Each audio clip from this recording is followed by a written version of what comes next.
We're making a corridor to take the people from the south to the north, which will have to be guarded by the Israeli army because the Hamas will shoot them in their tracks.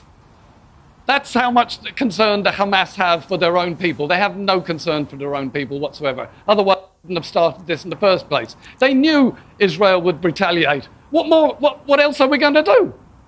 They attempted a genocide in the Gaza Strip, in the southern strip, on my kibbutz and many, many others, killing, torturing, raping, burning babies. For God's sakes, you expect us not to react to this? They voted for them in 2007. You have made your bed. You have made your bed. And to those who refuse to condemn what Hamas did that day, what do you say to them? I just can't believe it. You've asked, I hear you asking several people several questions, and the main question is, do you condemn that massacre, that Hamas massacre on that day? And they go around the boats and they twist and they turn, but they will never, ever condemn that massacre. How dare they even speak? Thomas, last time I spoke to you was you were with Emily, and it was a wonderful interview because it was joyous in many ways, despite the horror she'd been through. How's she doing now? Yeah, she's great. She's absolutely wonderful. I'd say 95% perfect, and it'll take another little while to be 100%. But yeah, she's laughing, joking, dancing. But the biggest factor for me was when she started singing. Yeah. That was where I knew her heart and mind were free to sing. The left has kind of burnt bridges for me, and much of my videos have been on that topic of my commentary on Israel, about the going back and forth between the shock and horror at October the 7th massacre, being drawn to Israel's side, then seeing the horrific war footage and doubting myself, and seeing some documentaries that show the history of the conflict and the grievances and the times when Israel has not exactly been the saint on them in this. And then basically it's all been about the fact that, there are many wrestles with conscience I have after, following the October 7th, jingoism of, the wish for revenge. And it always comes down to the fact that every time I think maybe the side of my conscience that says I should sympathize more with the Palestinian side is confronted with the Palestinian activists, the woke left activists who are cheering on Hamas, cheering on the terrorists, cheering on what happened on October the 7th, cheering on the Jew hate, and recently cheering on Iran in its own direct attack on Israel. And it always kind of comes down to, well, look, I'd be moderate in this. I'd be an undecided, occasional conscientious objector if it wasn't for the fact that the other side is so insane and so vile and so, frankly, demonic and satanic that I can't possibly be on their side. Like, too many of them are deranged. Too many, and there's no hope that they stand for anything productive. Those where they're following their path is going to lead to anything but the worst outcome possible, where Hamas wins, Israel loses its defences, it becomes a sitting duck to fascist Iran's agenda to wipe Israel off the map. Which, they've tried to, or when they tried, I saw the left celebrating. And I realised the left is not anti-war. The left is sick. The left is just an evil entity now. It wants that region completely destabilised, as long as it satisfies their hatred of Israel as a country. And there were hints that Abby Barton shared that hatred of Israel as a country, but it never quite crystallized for me quite like this interview she did with Piers Morgan. Look, I don't need to sit here and give a condemnation of Hamas. I can explain why Hamas exists. I don't have to support what they did. I don't have to justify or rationalize it. Yes, so but silence in the face of rape as a person who studies history is complicity. You can sit as a person who studies history. Emily, you're doing the exact same thing and you're projecting it on me. Okay, so do you condemn the actions of Israel for killing 13,000 children? I don't accept that 13,000 children have been killed. That hasn't anything that's been verified. This is the problem. But it depends on the context of what's happening. Do I condemn certain actions of the state of Israel? Palestinians their reality. Do I think Israel is always right? You're denying Palestinians their reality. This is why Palestinians have to show their dead kids on camera. Now, I already kind of knew that Abby Martin had taken the tone of taken the side of the, she'd gone along with the October the 7th denialism story. So had Max Blumenthal. She was following him like a loyal puppy kind of thing. I'd seen it on Twitter. I was like, she denied the beheading. She denied the rapes that happened. She went with the whole story that Max Blumenthal put out that, the Hannibal Directive is what killed those so many Israelis that day. It was the IDF conducting the Hannibal Directive. Hamas didn't do it. Hamas are innocent, even though they attacked Israel, and it's all propaganda and lies. And my position is very squarely that I just don't take seriously anyone who's willing to go with that conspiracy theory that fast, because it shows their agenda is, if it's not true, they want it true, and they want it true. The fact that they're so ready to believe that shows where their allegiance lies, and their allegiance lies to an evil, savage, genocidal terrorist group. And that's just not creditable. But I was disappointed to see her take that tack on Twitter. But then on Twitter's an echo chamber. I guess I just told myself that she was just...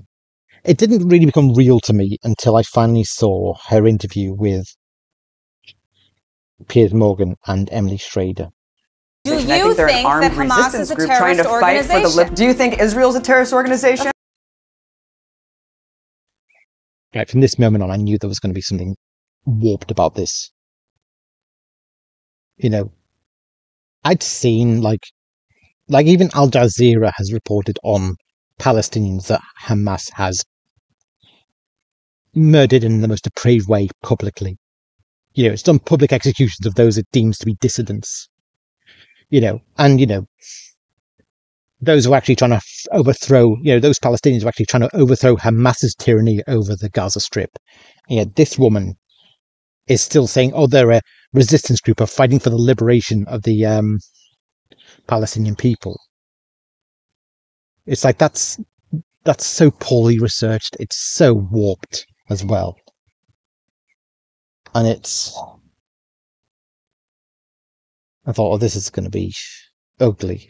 And it was the first time I'd kind of really seen Abby Martin in a long while. And, unfortunately, it became a glimpse to how, over the years, Abby Martin really has gotten worse. This is usually one of the hardest things to prove in a case of genocide.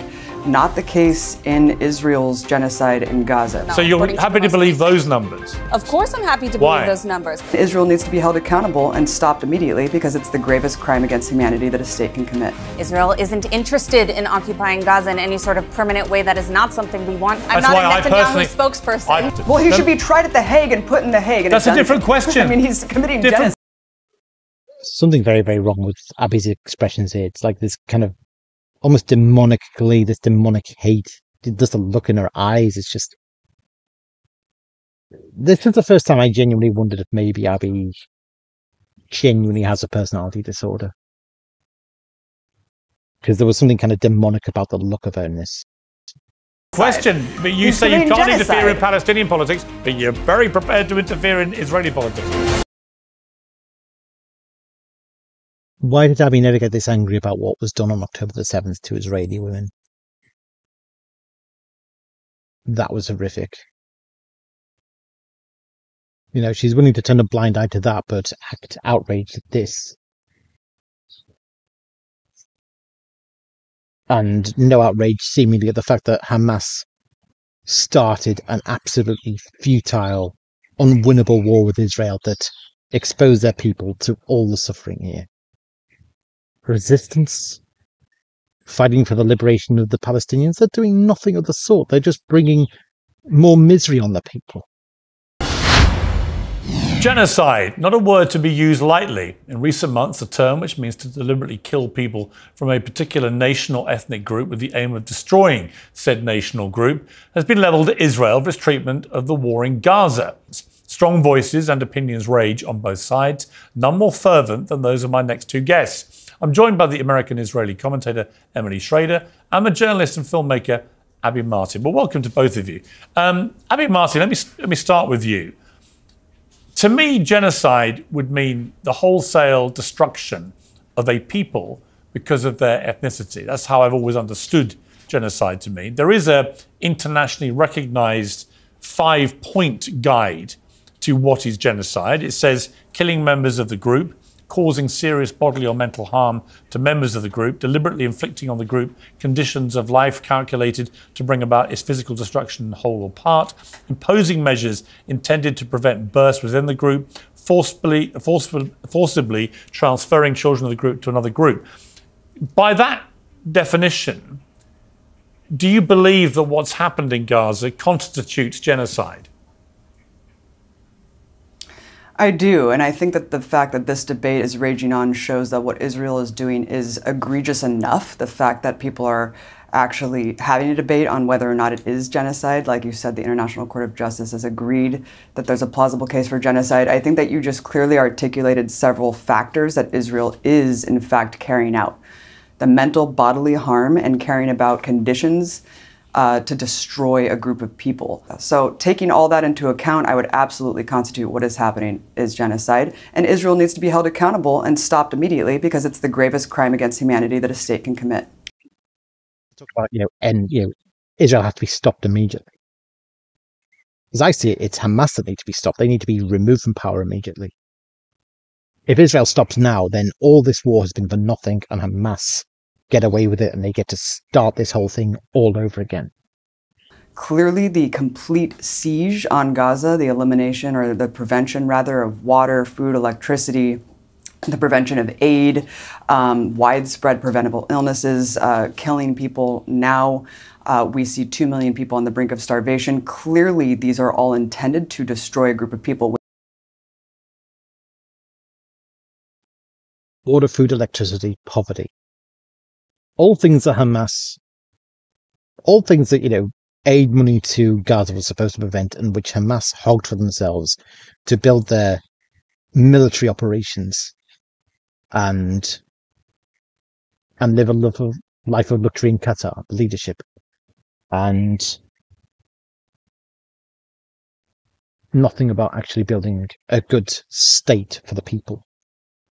To destroy a group of people. When you compound that with the indiscriminate bombing in the most densely populated places on earth.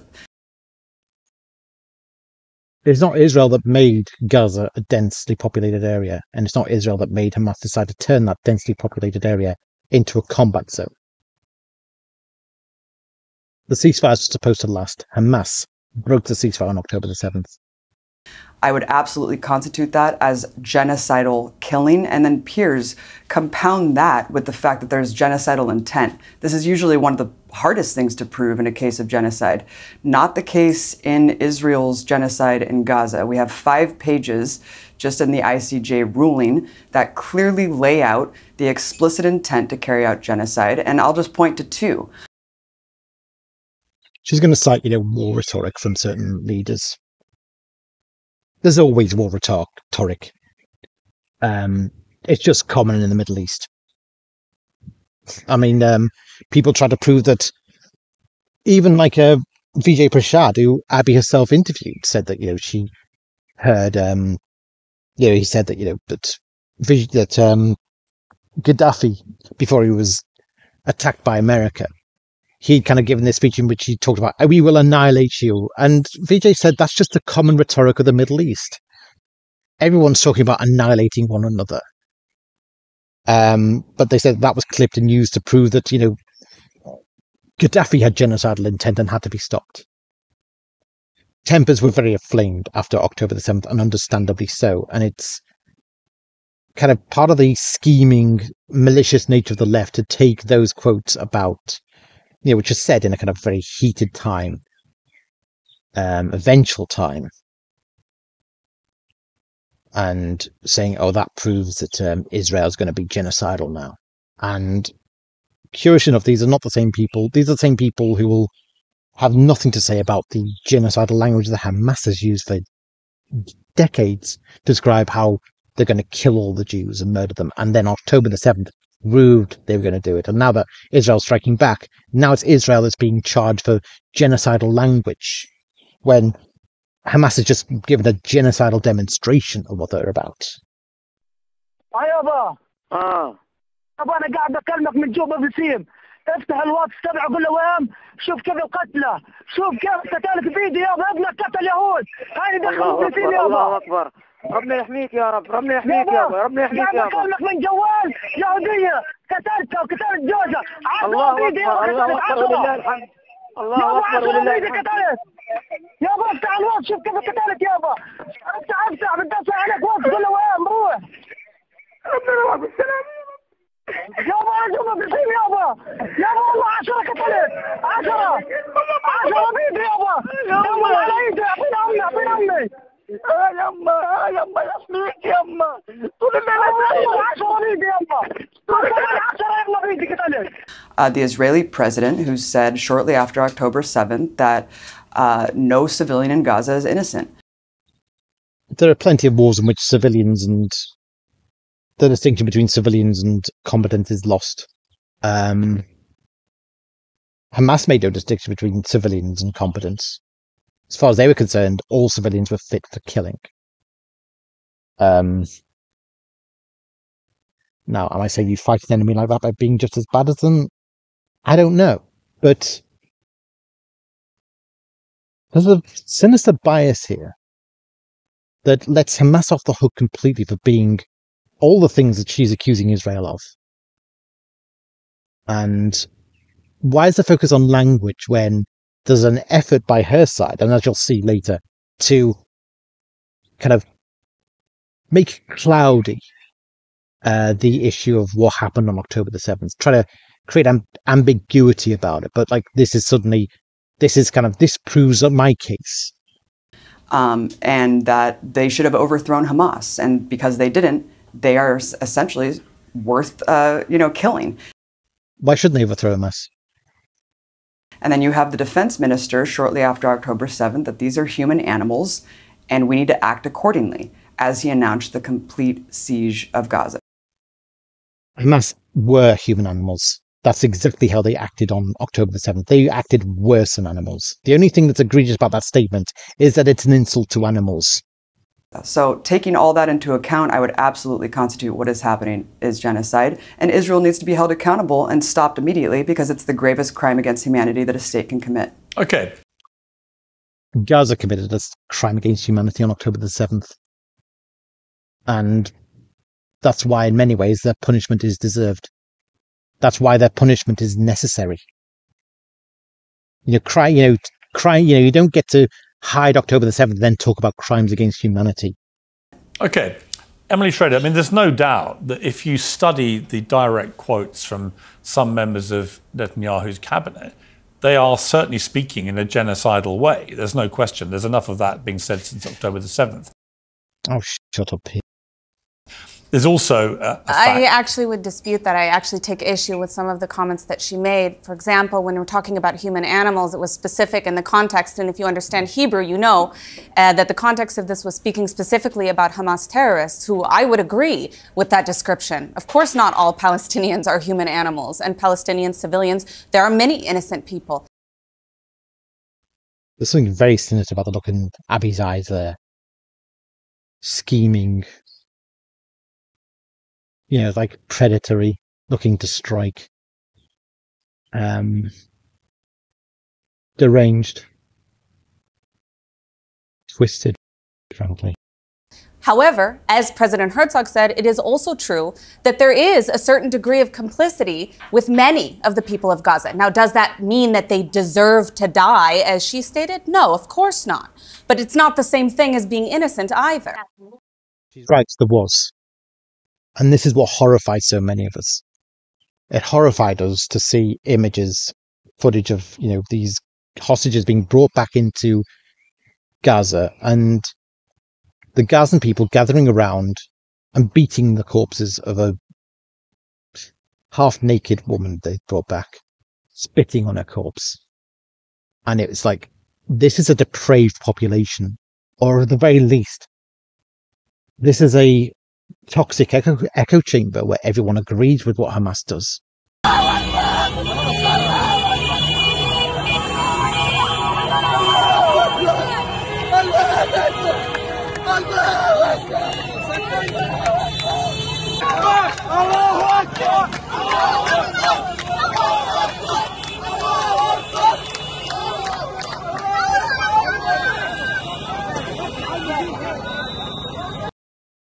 It's kind of, there's hardly any sign of dissent in this obscenity. It's an horrific culture, a twisted culture. And Abby says that pointing that out is racist or it's incitement to genocide. I don't know what to do about a culture like that. And frankly, as far as I'm concerned, if Israel's acting with any restraint here, then they're doing better in their restraint than most countries would do against a sick enemy like Hamas. And this is always my contention. I say, if Israel was not bombing Hamas, another country would be. They're just determined to cause trouble. They're just determined to make war. And until they're crushed, until they're driven from power, till they're vanquished, Gaza will always be at war with Israel. These horrors will always happen. A ceasefire now just means back to square one, and all the progress gained in this war undone, and Israel having to start again. And people like Abby, with their agenda to stop Israel before it can win, they'll just be able to start this again. The stakes are just too high. However, as President Herzog said, it is also true that there is a certain degree of complicity with many of the people of Gaza. Now, does that mean that they deserve to die, as she stated? No, of course not. But it's not the same thing as being innocent either. Yeah. You're dealing with whisper networks here. That's how Hamas is able to operate, through whisper networks. That's how they were able to operate on October the 7th. Worryingly, it's also a means whereby some of the communities massacred on October the 7th included, kibbutz communities that were very left-wing and which actually did, try to build a commune with some workers from Gaza. And they were trying to build this commune about this idea of, the idea of building a commune of peaceful coexistence. When October the 7th happened, those communities were among those attacked, and one of the communities was hit in a very, very sequential way, systematic way, where they attacked they had personal information on who lived in the community, so the Hamas militant knew how to kill the guy who did the security first, hit his house first, and then hit the rest. And someone had fed this information back to Hamas. They'd given their trust and it had been betrayed. There is no redeeming a culture like that, it seems. I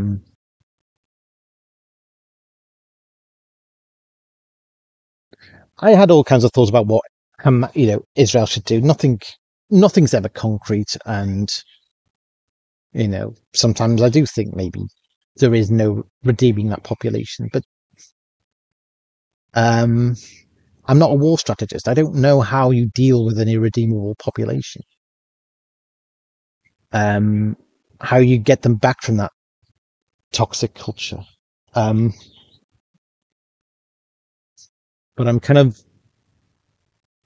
I don't know if I'm moved to save that kind of culture. But the left are.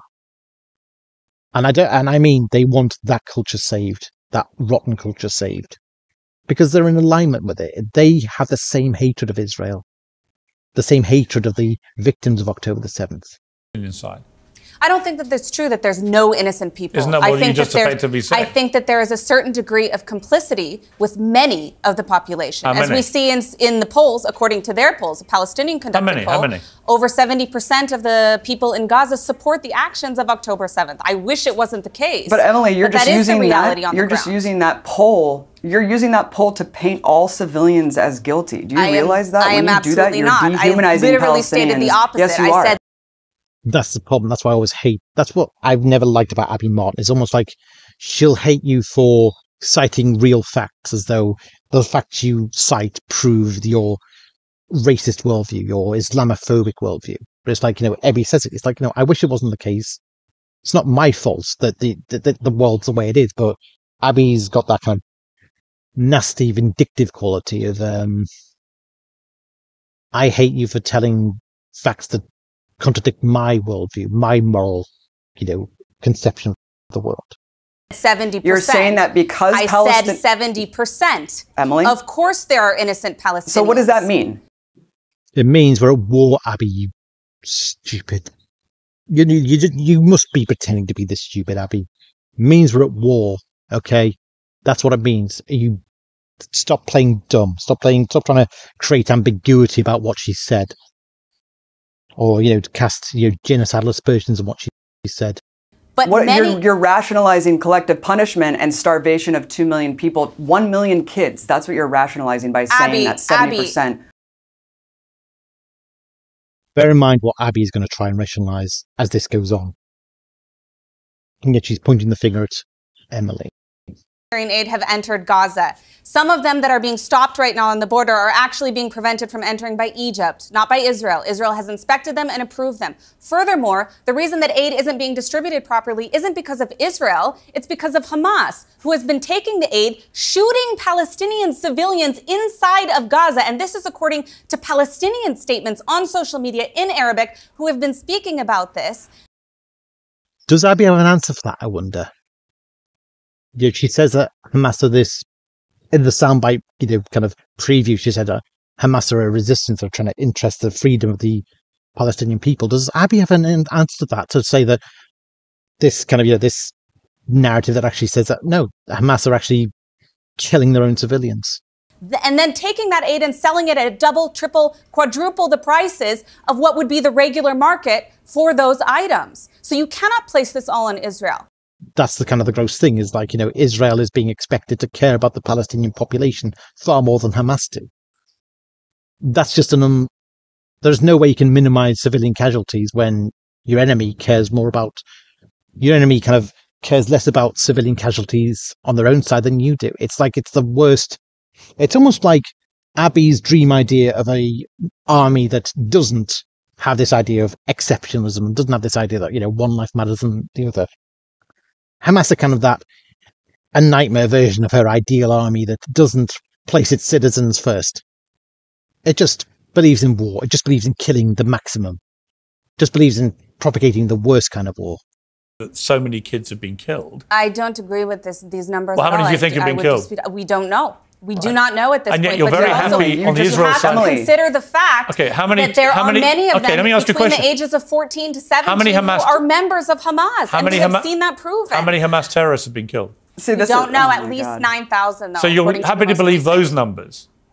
How many people believe those numbers? You're happy to believe those numbers? Of course I'm happy to believe those numbers. Because Israel is a democratic country with the rule of law, and they hold people accountable when they violate those laws. Right, okay. I mean, you see, I think the problem with questioning the numbers from the Palestinian Health Authority is that most other agencies, independent agencies, broadly agree that these numbers are about right. And if they're right, then 12,000, 13,000 children have been killed. And I would argue that it's very hard to see how the radicalization issue that the Israelis talk about will not be exacerbated by killing 13,000 innocent kids. Right, and can I just address some of the points she made, because they're all just egregious lies. I mean, she's a paid propagandist for the state of Israel. I think that we should kind get of that like out of you the way. being a paid propagandist for Putin, Emily, or defending the Chinese Communist for Putin, Party. No, I love that bit. That was a brilliant bit of, bitch spat kind of moment. And, it really kind of just shows the truth that, it seemed like, Abby's worth watching because she's a skeptical voice. She's bringing into question, the propaganda of the West. But the truth is that often you find that these people are just a propagandist for something else, or they're disillusioned at the West. They're forming an idea of what to believe in its place, and fortunately, if the last 10 or 20 years of proof of anything, it's that when people stop believing in what they did before, and it's usually this disillusionment at their government, when they stop believing, they don't just believe in nothing, they believe in anything. And what the left chooses to believe in is, often the idea of a kind of authoritarian leftism that's actually often not much better than the West, and often it's worse. And often it's based on forging alliance with anti-Western forces like Islam. It's like, we need the recruits to fight this glorious fight. And the left is kind of mobilizing for that because it yearns to have an echo chamber. It yearns to have people in a consensus with it, in a cult consensus with it. That's just how tribalism is. But the left as an entity, basically, the left does not like to have kind of dwindling meetings of people. It likes to have recruits. But then, because it likes to have recruits, you end up recruiting a wide spectrum of people. And then you get some of the radicals who just, for them, it becomes a purity spiral. They have to exclude people who aren't as pure as them. And so the left becomes more and more extreme, more and more fanatical, more and more deranged. And its hatred of the West and its hatred of Israel gets more and more deranged. And I somewhat get it. There are images of the occupation, documentaries on the Nakba that do turn my stomach. I've talked about it in the past, the brutality and all that. But none of which moves me to take the side of something far worse like Hamas, or to excuse far worse like what Hamas did on October the 7th. I'm a completely independent journalist. You are literally a paid propagandist for the Israeli military. That you just had the audacity to sit I down have with an never Israeli received military any funds official. From the Israeli military, and I would be happy so to you sue just were over working it. for free? This is the sick trap of the left. They'll always say you're bought by Israel. And then they'll say if you're not bought by Israel, then you must be something much more sinister because you're bought by Israel. I mean, I'm not bought by Israel. I'd be neutral in this whole conflict if the left and Hamas weren't so vile, and if the stakes weren't so high that I had to be a hardliner. I would be a moderate, or at the very least, I'd be kind of, if not for that. But I know the kind of demonic forces that they're up against in the left. And I never knew that Abby Martin was that, 10 years ago. Because that was the thing, I'd never seen the left come close to their victory. But they're getting close, and they're sensing blood, and they're out for blood. It's a sick bloodlust. Israel has bragged the fact that Egypt just follows their orders. Okay, so we know that the aid is being prevented not only by fanatical Israelis who are blocking the aid trucks proudly. Those Israelis believe, with good reason, that UNRWA and Hamas are in cahoots, and that the aid is not going to the people, it's going to Hamas. They're blocking the aid trucks because they believe that Hamas, it's only making Hamas more powerful. That this aid Hamas need to be starved. And it's only Hamas that are getting the aid. But from Israel themselves, Emily, and we know that almost as many civilians have been shot by Israeli forces just trying to scavenge for aid and food than civilians have died on October 7th. That is blatantly This false. is regular routine massacres that are happening of just desperate, starving Palestinians that are amassing to seek food. Is there anything that is more depraved than that? Yes, there is. You, Abby. October the 7th is more depraved. None of this would have had to happen if it was for October the 7th. Absolutely than to false. shoot Earlier desperate this week, 7 people million, seeking 7 food. million You can't- pounds of you food. can't just Food keep saying alone entered Hamas. Gaza. The fact is, no one can defend a country at war. Absolutely. There's no way you can absolutely defend a country at war. There are many things a country does at war that aren't defendable, really, in the strictest sense of the word. And Israel has a track record of certainly doing the indefensible. I mean, Emily does make a good point here, and this is kind of the core of the issue. It's not really possible to defend a country like it's not really possible to defend a country like Israel absolutely. There are many, certainly not when Israel is at war. It's impossible to defend Israel in everything it does at war, or any country in what it does in war. There are going to be points in war where an army, a state, enacts policies that, strictly speaking, can't be defended, or indefensible, and are indefensible. There are certainly incidents in this which are very hard to defend.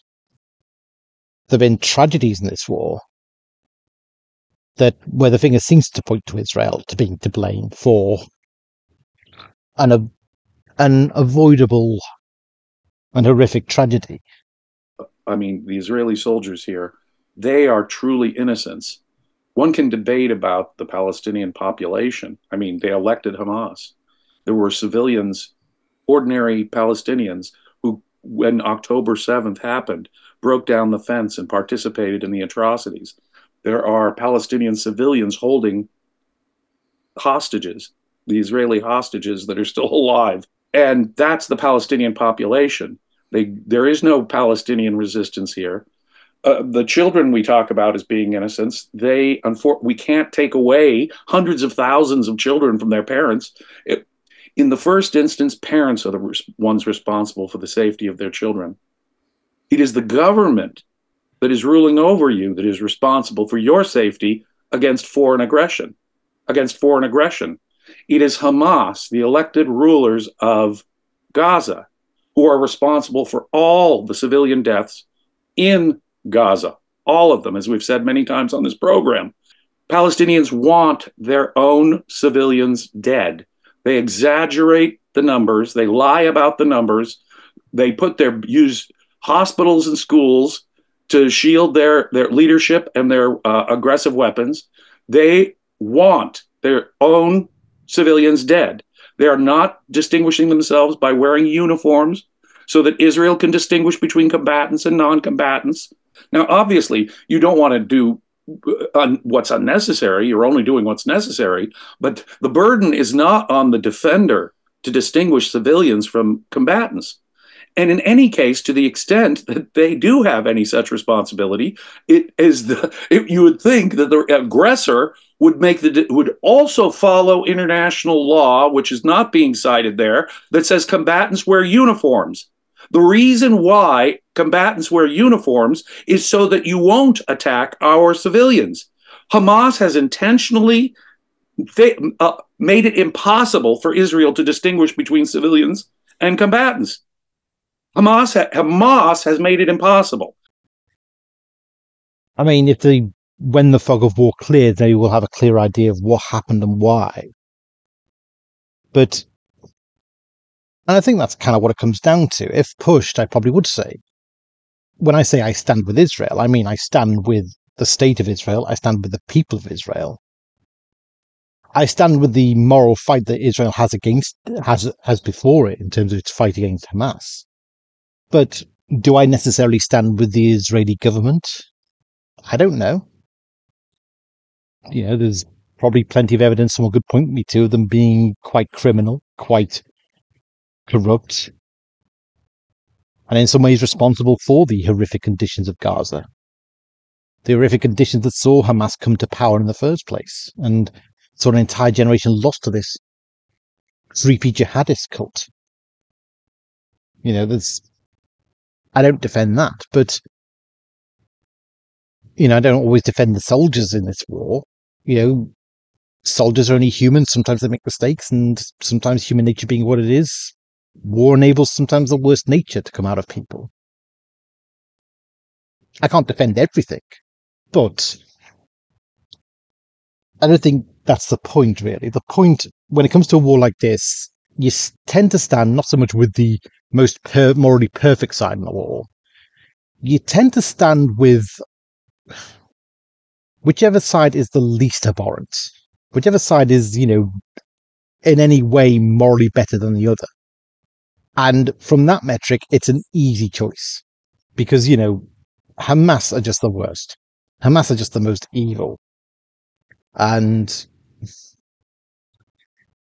now, the reasons why people would stand with Hamas, people on the left would stand with Hamas, is, well, they would say, well, look,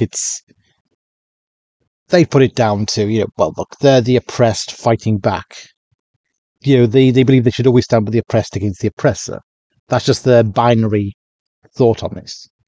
Or they would say Hamas is a blowback from what Israel has caused. Israel has kind of brought about the conditions that made the rise of Hamas more likely. Hamas is a reaction to Israel, so Israel is kind of the root cause. It's the original sin, if you will.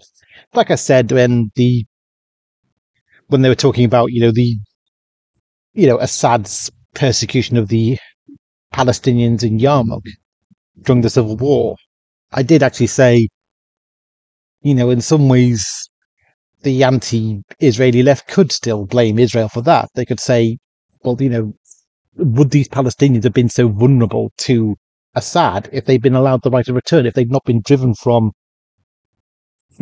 Palestine in the first place? If it wasn't for the Nakba, wouldn't they be, happily at home? Wouldn't they be able to go to the safety of home?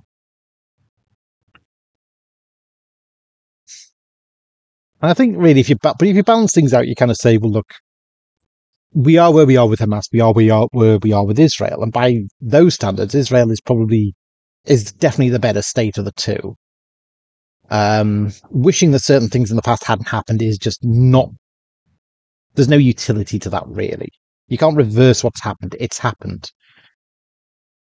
And I suppose in some ways it comes down to that question of, well, what is, because it's this whole thing of, Hamas and the left want Israel to just be dismantled. They want its entire regime to be dismantled. They want Israel to lose to its enemies. They hate Israel so much that they want the baby thrown out of the battle. The baby, of course, is, an innocent population, a good population, a progressive, a state that's built on some pretty progressive values. And, that's, brings about the best quality of life for its people. Why would you want that thrown out in favour of what we get in Hamas, which is the opposite, where we get this very oppressive, miserable regime that, irresponsibly keeps on stoking war, irresponsibly keeps on getting its people killed in unwinnable wars with Israel, and keeps the entire population brainwashed to maintain a state of savage hatred of, psychotic hatred of Israelis, and to think that killing Jews is a sacred duty in life. There comes a point you have to wonder, what is the baby from the bathwater they want to save? Who are the innocents? And, the argument, of course, of, Ilan Journo and the Ayn Rand Institute is that, well, look, it's all based on pity. They want to pity someone. And they're not going to pity the richer nation. They're going to pity the poorer nation and the poorer people there. And because they're pitied, because they're poorer, the left pities them, sees them as underprivileged victims. And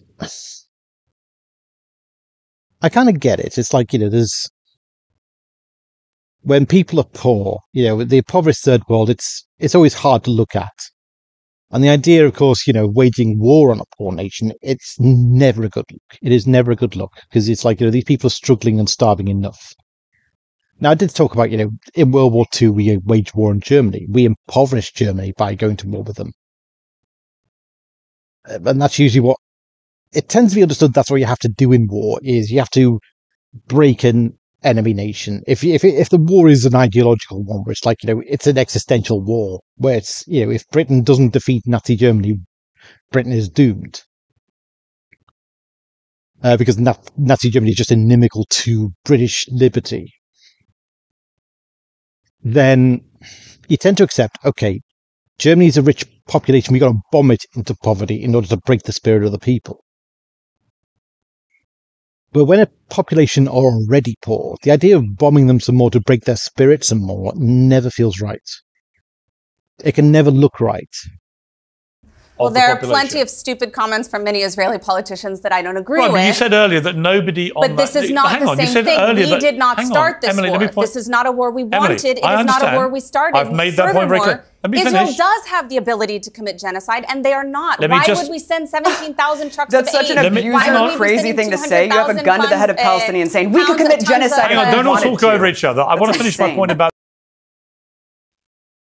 Right, this is the bit I really wanted to comment on. Abiy has just been completely disingenuous here. And vindictive. And twisted.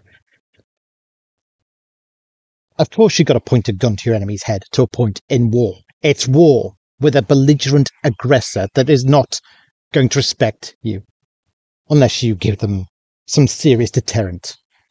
And that gets harder and harder when you're dealing with a jihadi death cult like Hamas, who don't value like human life. So basically you can make all the threats to kill them. They welcome martyrdom. You've got to make threats to get your enemy to back down. It's not abuse. It's actually essential to protect your own people, to send out a strong deterrent to an enemy that wishes your people harm.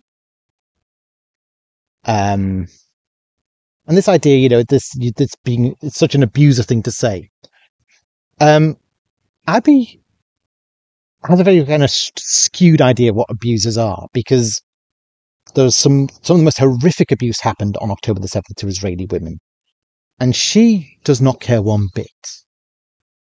Moreover, it kind of does show that she's got this...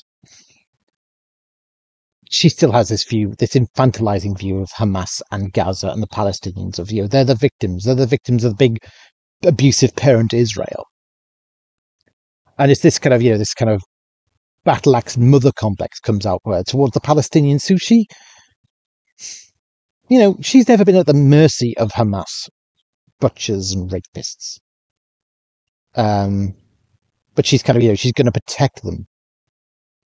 And deny them any moral responsibility for what they do. It's like, this is the left in a nutshell. I think Daisy Cousin said it perfectly. The left doesn't see ethnic minorities or, people in the third world as equals.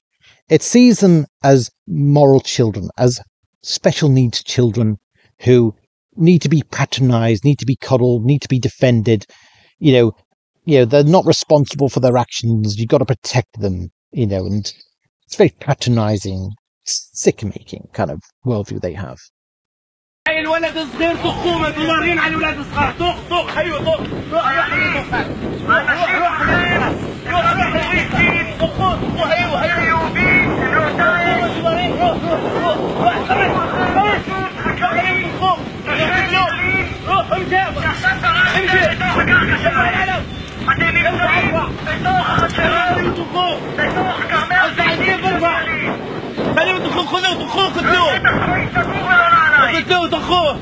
طخوه انتوا ضارين على الشغلات هذه ضارين على الولاد الصغار طخوه 3 يوم هيو طخه جيب لك الثانيين انا حكي شغل بيتخون غلط يوم بس استنى كليب هالدنيا بنشوف شو بتسوي استنى كليب طخوه كتلوه هذا بقى اخي شو ارفع العلم ولا ارفع اتخمش ايوه حجر اضرب الحجر اضرب اضرب اضرب. Which 30,000 casualties, and they're claiming that none of them are combatants. How is that accurate? It doesn't even make sense. That's not the number I'm talking about. The number I'm talking about is if half the population of Gaza is under 18, then saying that 70% of the people in Gaza have a view would have to include a lot of children, right? And if you don't include the children, you don't include half the population, well, then you're talking about a narrow number of people. comparative. Sure, but you also have to consider the fact that Hamas is actively recruiting and indoctrinating youth with this very extremist jihadist ideology, and it's child abuse. It's an unfortunate reality that Palestinian children are dealing with. Why we're killing? This is kind of the core of it as well. When Emily and Abby are kind of talking, is what Israel's doing child abuse, or is what UNRWA, these Hamas and the UNRWA schools are doing child abuse?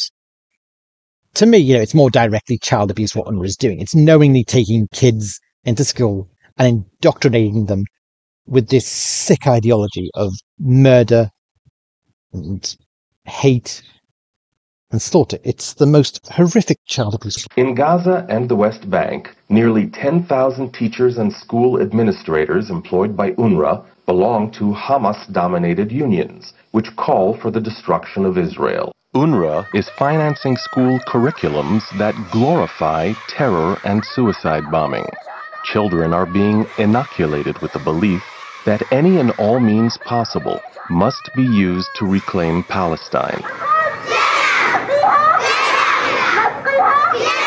UNRWA students openly parade in the streets and call for Israel's destruction.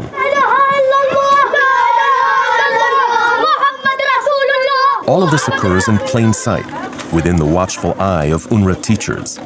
These students are between the ages of 8 and 10 and have already received military training.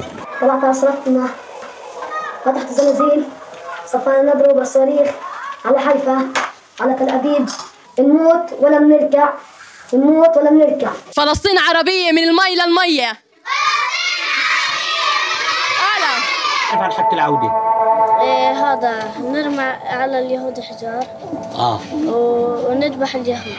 إن نقتل اليهود وندافع عن وطننا. يحميك يابا، ربنا يحميك يابا. بكلمك من جوال يهودية قتلتها وقتلت جوزها. الله أكبر، الله أكبر ولله الحمد. الله أكبر ولله الحمد. يابا افتح الوقت شوف كيف قتلت يابا. افتح بتدافع عليك وقت قول له وين بروح. ربنا يوفقك بالسلامة. يابا أجوبة بسيم يابا. يابا والله 10 قتلت. Now, children are dying in this war. But, big daddy government is responsible for that. It's a massive big daddy government that's mainly responsible for that. That's, I mean, look, it sounds, I know on the surface it sounds kind of ridiculous to talk about Hamas abuse, and whereas Israel's bombs are killing children. Yes. Israel's offensives are killing children. That's a grim, sad reality of war, but it's particularly this war where there's such a culture of martyrdom that there's no provisions made for the safety of the people. So that does fall on Hamas. الحمد حتكون كبيرة جدا، في خطر كمان عليك. لازم تطلع من البيت انت والأسرة وتبعدوا كمان نص كيلو. تمام؟ كم واحد معك؟ كم واحد معك في البيت؟ أسرة كثير. في عندك لازم يطلعوا كلهم. كم كثير؟ يعني 20 كل الأسرة. كم عائلة؟ 3 عائلات. تمام. يحكي مع الإخوة. أنا بستنى لحد ما تطلعوا. ما في عندنا كثير واقف. تمام يا أبو يونس. إحنا بعاد عن البنك. اسمعني هذا خطير. يطلعوا من البيوت ويبعدوا كمان نص كيلو. كمان الختيارية وكمان الأطفال. هذا بعيد. القنبلة حتكون كبيرة. يا حبيبي أنا بقدرش أطلع كل الناس هذول أنا بدي أقل شيء ساعتين عبال ما كلهم يطلعوا.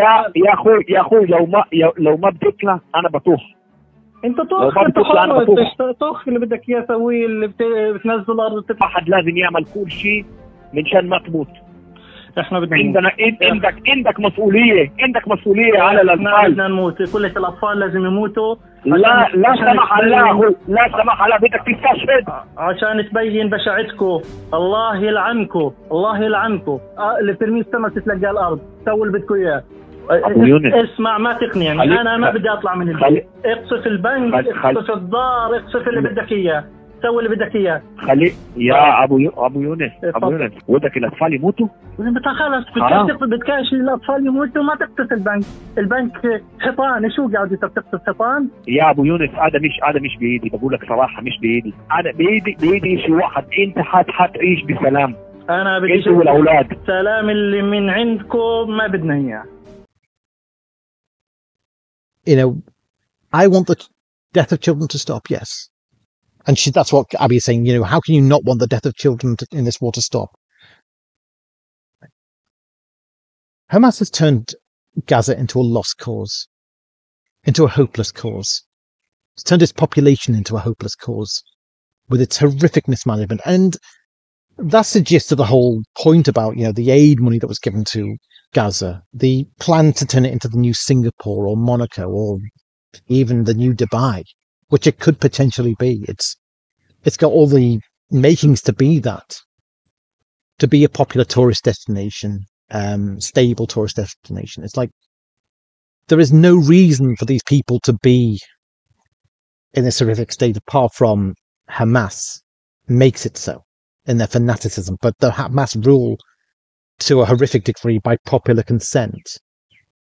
Like some are disillusioned, but a lot of Hamas kind of just speak to their tribal worldview and kind of just prove that they're not fit for sovereignty, and that it's always the children who suffer for those bad decisions and for the miseducation as well. That's the problem, is like, you know, they create fanatics and ideologues in these schools who support them. They're kind of indoctrinated from birth to be diehard supporters of Hamas.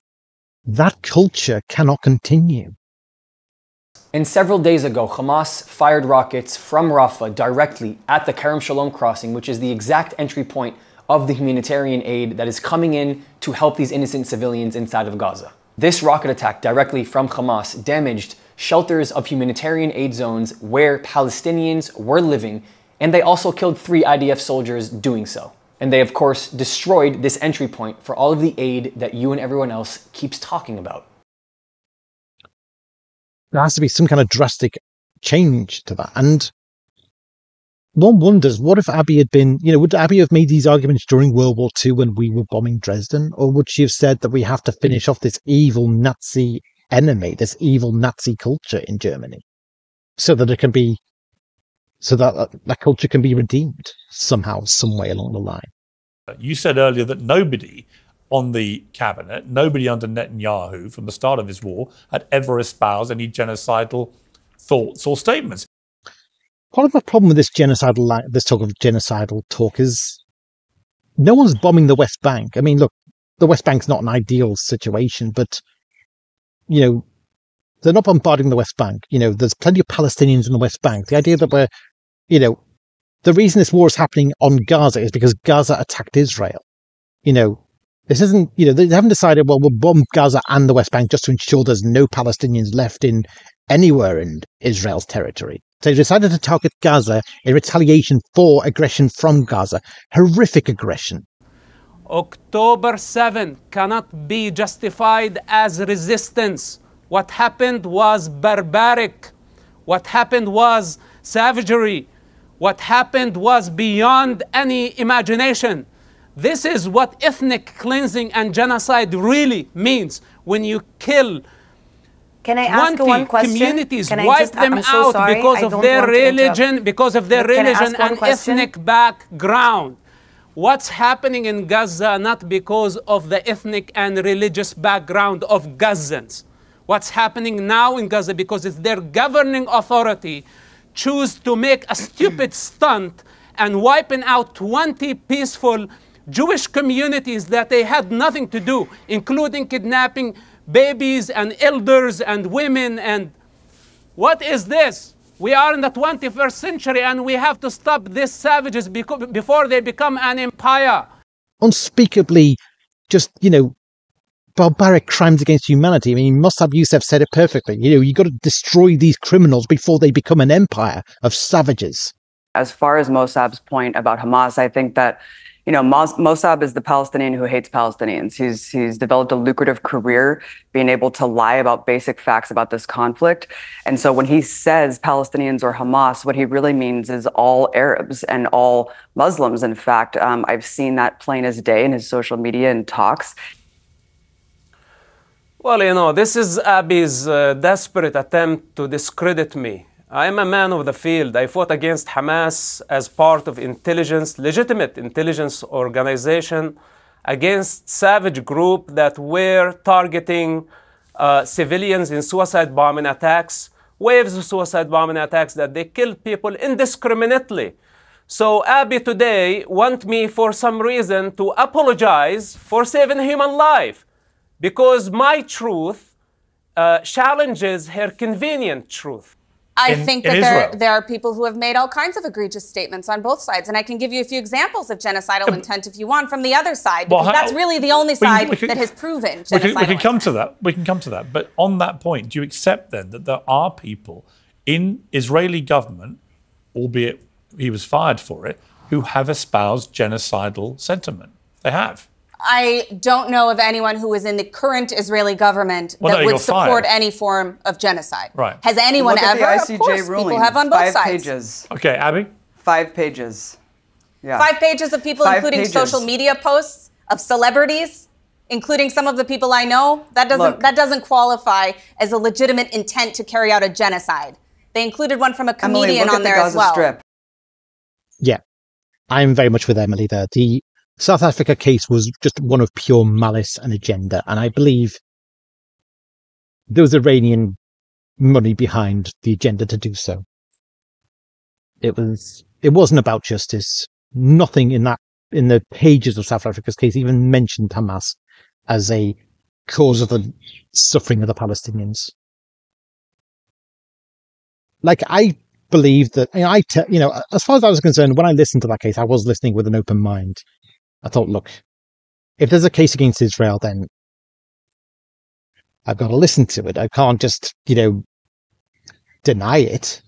If there's a case being made here. And the more I listened to it, the more I realized that there was no mention of the part of Hamas. All the responsibility was being placed on Israel for a population that Hamas never cared about protecting or providing with aid or enough money.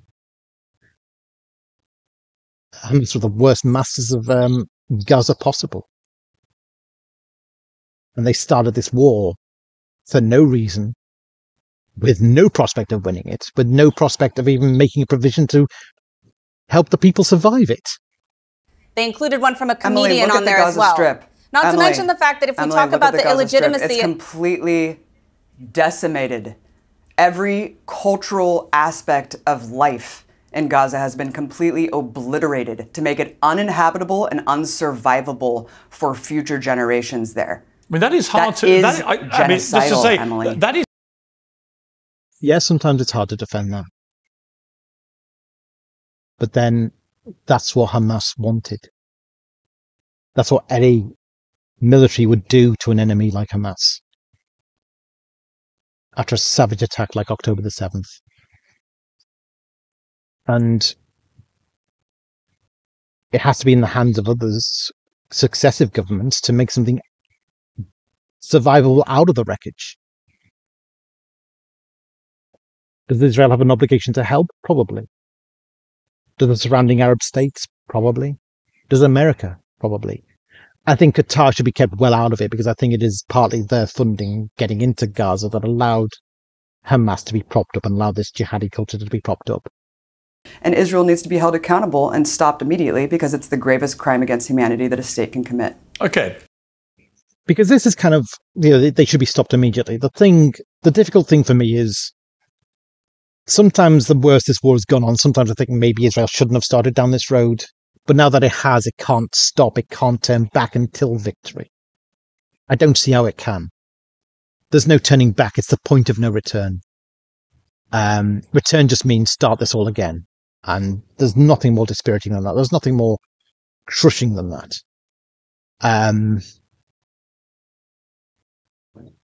If there are alternative paths, they maybe could have been done after October 10th, but it was very unlikely. It was very unlikely. There was going to be a push for war. And there needn't have been. If October the 7th had never happened, there needn't have been. Hamas made what was avoidable, unavoidable, inevitable. The cabinet member who said that was quite crystal clear in his genocidal intent. He thought it would be fine to drop a bomb, a nuclear bomb, on Gaza. I'd rather that than something like Hamas is allowed to grow from this. Something as evil as Hamas, just a evil culture like that is allowed to grow from this. But Abiy seems to have this warped view that Hamas, it's Israel that's the evil demonic force in the world. It has to be crushed. It has to be defeated. And it's just, it's deranged. It's so backward. Israel is doing what any army would do when provoked by an evil like Hamas, an evil like October the 7th. Seen it with my own eyes. It's hard to argue. When you look at what's happened in northern Gaza in particular, it's pretty much been leveled. I've been there. Look at the hatred in her eyes. The rage, it's deranged. I've seen it with my own eyes. Why would anyone expect regular Palestinians to be able to go back to homes that don't exist? Where are they going to go? Many of them already have started going back, and they need to reconstruct Gaza the same way that they needed to reconstruct Gaza after 2021. But they're going to have to do so together with partners, whether it's Israel, the United States, or other Arab nations, in a post-Hamas reality. Why does Abiy want there to be a continuing Hamas reality? It's very odd. And if we're talking about the problem in Gaza and how the Palestinians are suffering, you cannot remove Hamas from this equation. Hamas is the group that has been persecuting the Palestinian people as well. Well, that is true, Abby. I don't think there's any question. I don't think there's any question Hamas has been suppressing and oppressing its own people. I think that they have become increasingly vocal in their desire to cause maximum damage to Israel and to Jewish people. They've said since October the 7th through their official spokesman that they will do this again and again and again. That actually is genocidal rhetoric. If you're pledging to destroy a people in as many numbers as you can, as often as you can, that is a form of genocide, isn't it? It's keeping the very war that Abiy Martin is offended by going. It's letting Israel know that they can't, there's going to be no cessation of hostilities. It's actually moved. It's propagated the very war that Abiy is so horrified by. So why is Abiy not angry at what Hamas is doing here to keep this war going? انه صار لازم نأدبها وحنأدبها مره ثانيه وثالثه ومش هذا حتكون طوفان الاقصى اول مره لا حتكون ثانيه وثالثه ورابعه لانه احنا لدينا اصرار ولدينا قرار ولدينا امكانيات ان نقاتل ونحارب لكن كما قلت لك بدنا ندفع ثمن نعم احنا مستعدين معلش بدي اقول لك بشكل واضح احنا اسمنا شعب الشهداء وبنفخر ان نقدم. Why does she always talk about Western warmongers and never about Hamas warmongers, who are the worst kind of warmongers? At least with the warmongers in the West, there's checks and balances. There's efforts at diplomacy, but not with Hamas. Look, what precipitated even the origin of Hamas? Hamas didn't just grow out of thin air. I mean, it was precipitated by but what about my question, though? Decades of brutal occupation and ethnic cleansing.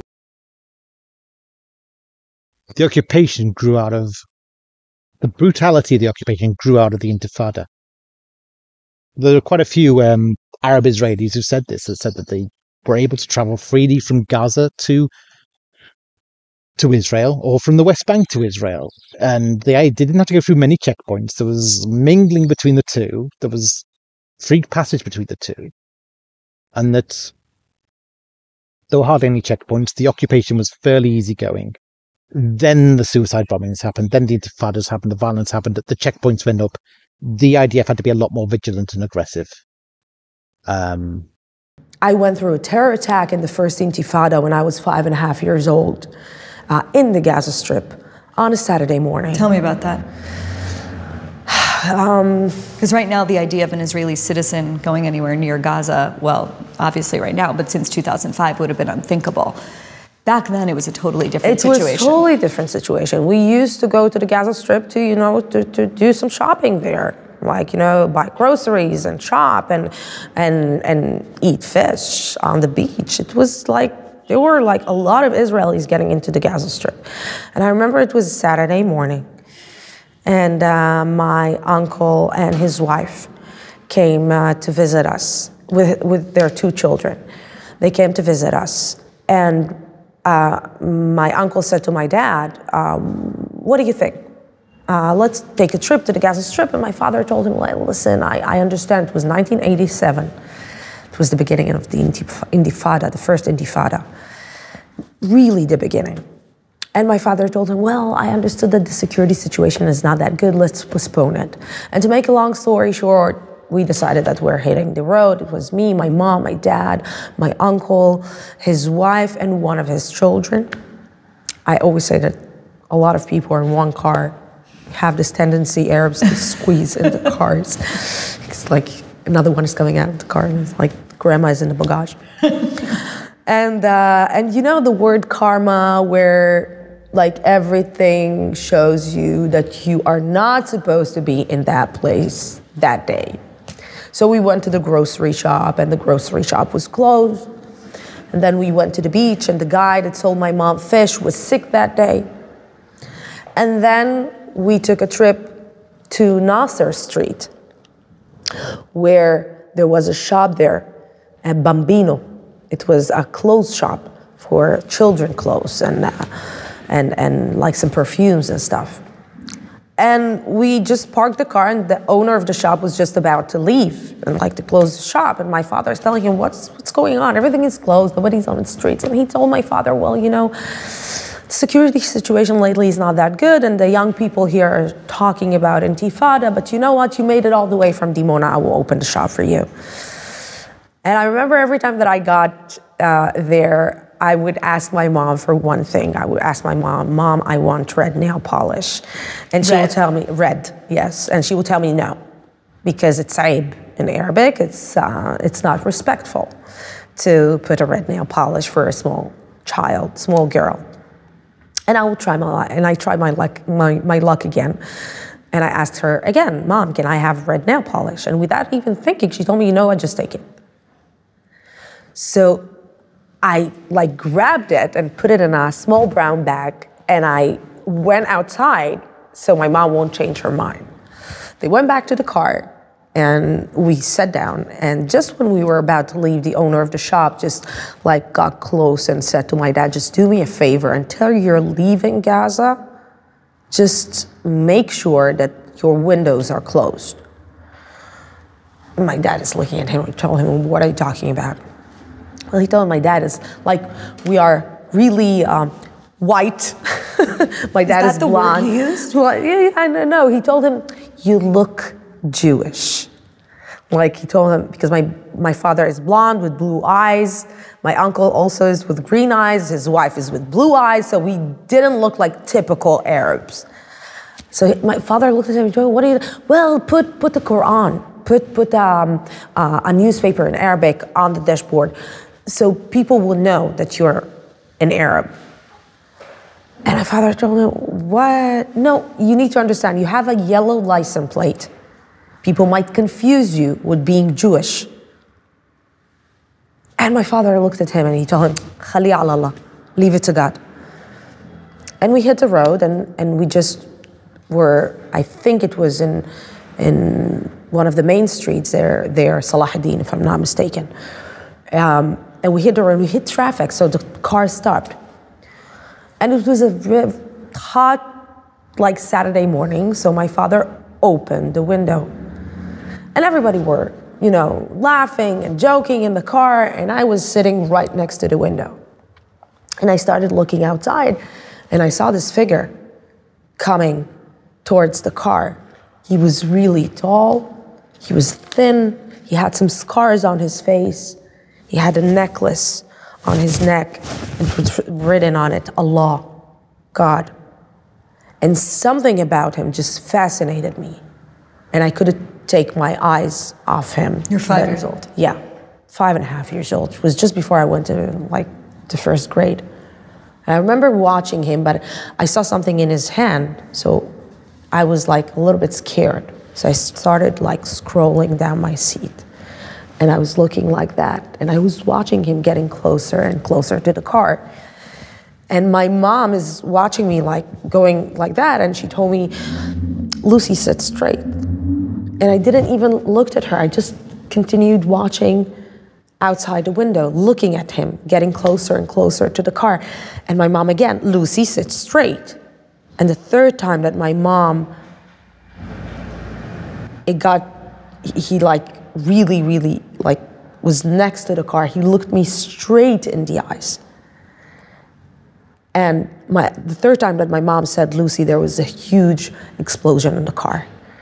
Like the next thing that I remember was my face hitting the ground. I was trying to lift myself up. I looked at one side, I saw my mom crying. I looked at the other side, I saw my uncle's wife screaming to death. And I looked up and I saw my cousin going into flames, and my father was trying to put down the fire. And at that moment, I said to myself, where is my red nail polish? I was trying to disconnect myself from this, from everything that I saw, from the screaming of my father, help us. We are Arabs like you, help us. Nobody reached out. Nobody helped us. Everybody were watching it like it's a really bad action movie. I think it was after 20 minutes that there was like some army forces got in and took us out. My cousin went through a lot of surgeries. And for a long time, I hated Palestinians. And I said it out loud. I hate Palestinians. Yeah, but what about my question? Whether or not Hamas is genocidal in its intent, I disagree. Genocide? You disagree that the genocidal intent? There is plenty of quotes of them describing how they're going to massacre all the Jews. How can you disagree with that? You know, that's just absurd on its face. Look. Hamas is reacting. They're an armed resistance group trying to fight for their liberation. I'm not justifying anything that they've done. That's sickening. Sickening to sanitize Hamas in that way. It's crass. It's just, and it shows Abi's warped worldview at this point. Irredeemably warped. The United States also called Nelson Mandela and the ANC a terrorist organization. I think they're an armed resistance group trying to fight for the liberation of Palestine. How can she be so arrogant to be so snarky about that when she's putting out something as inflammatory as that about a terrorist group that massacred thousands of Jews, massacred over 1,000 Israelis, beheaded them, raped them, mutilated them, murdered children.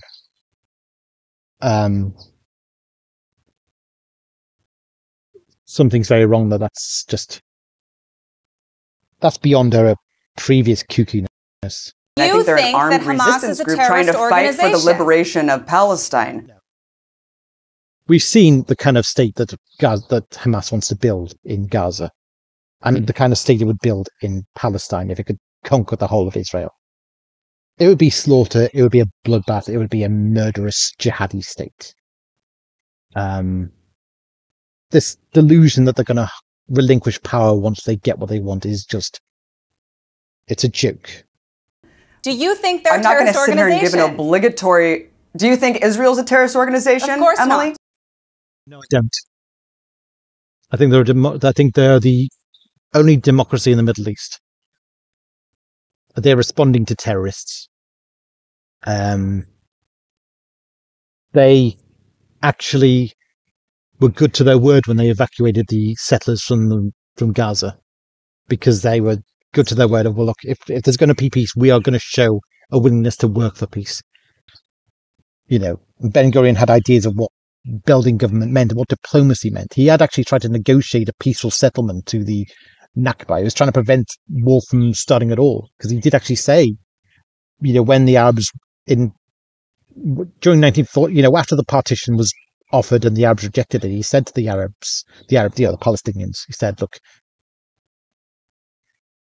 if you accepted this partition, you would get your state. You'd be guaranteed your state. If you go to war with us and win, you'll get your state. If you go to war with us and lose, you will not get your state. The only guarantee you have of getting your state is to accept partition. Nothing is guaranteed if you go to war. So he was very good at speaking the language of diplomacy. But Hamas, it's just a terrorist entity. It is just a militia entity. And it's based on a horrific theocracy. Just like ISIS were. Do you think Israel's a terrorist organization, Of course Emily? not. A terrorist organization does not do Operation Good Neighbor that provides humanitarian aid to Syrians in the civil war, like Israel did. You are full of shit, Abby.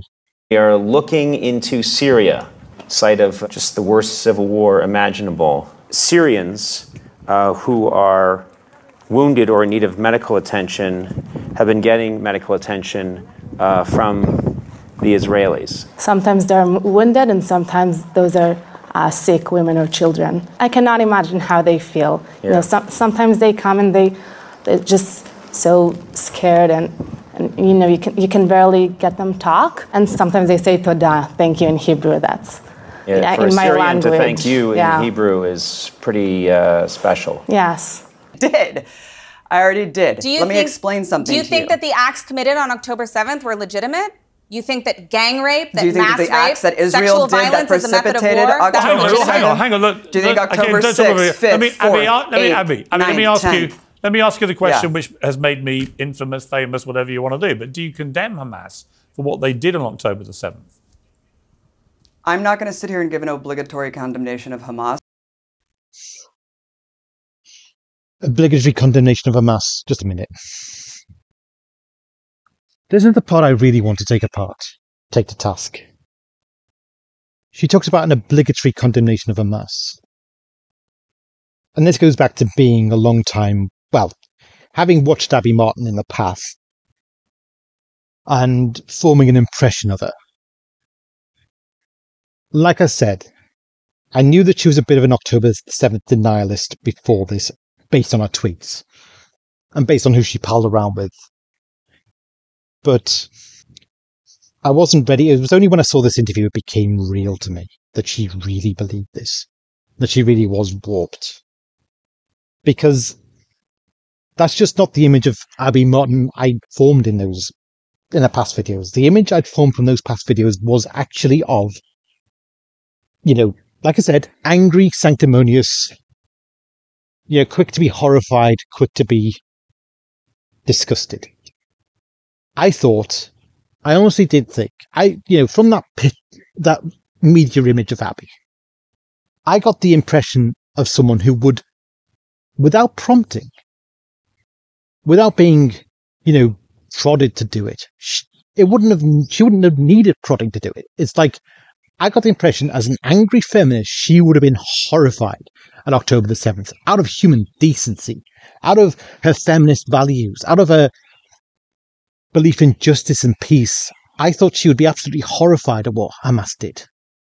I thought it would just come naturally to her. I thought she wouldn't need prodding to condemn Hamas. I thought she would just in her heart, it'd just be second nature for her to condemn Hamas.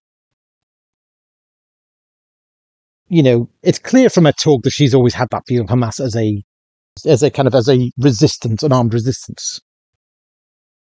And the funny thing is,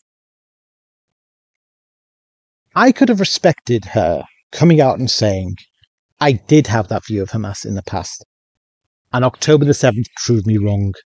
October the 7th was my red line. I will never sympathize with them again. They are no partners for peace. They have done nothing but cause more misery for the Palestinian people. She could have said, I've got a red line. That's my red line. Rape, the slaughter that Hamas committed, that's my red line. I have a red line. And then she could only benefit from that because she could then say, this is also my red line on what Israel's doing. These are the red lines. I have red lines. My support for Palestinian, resistance is not unconditional. I do have red lines. And I still believe in a Palestinian resistance. I still believe in Palestinian self-determination, but Hamas should have nothing to do with it. I completely disown them. They are completely, they should have nothing to do with any peace proposals, because what they did was so evil and so horrific, and nothing justifies that. She could have taken that stance and she could have benefited from that. People would kind of listen to the furious way that she condemned the horrors of what Hamas did on October the 7th and think, okay, now she's condemning what Israel's doing, and she's right. That should be a red line. That is, something to be outraged over. But Abby chose demonic darkness instead. It was a terrorist attack of appalling magnitude. Of what I think. Surely on pure humanity grounds. Piers, listen. You cannot watch the devastating murder of 1,200 people and not say it was a despicable terror act and condemn the people who did it. Look, listen, I'm not going to give an obligatory condemnation of Hamas. What I will do is condemn the policies that precipitate violence. What I will do is condemn the roots of the violence, because inevitably you will have blowback when you deny millions of people basic human rights. But this is the infantilized view she has of Hamas. They're not responsible for what they did. Israel created the environment that, Israel as the oppressor, as the cruel parent, created the environment that made these Hamas children who just don't know better, create a bad environment for them, which just made them turn into murderers, and bombing them is not the answer. They're just, they're moral children. They're all children. No distinction between, the children that actually are dying and Hamas, who are armed, fanatical combatants, who are really the parents of the children who are suffering. And they're showing what irresponsible, horrific, bad parents they are.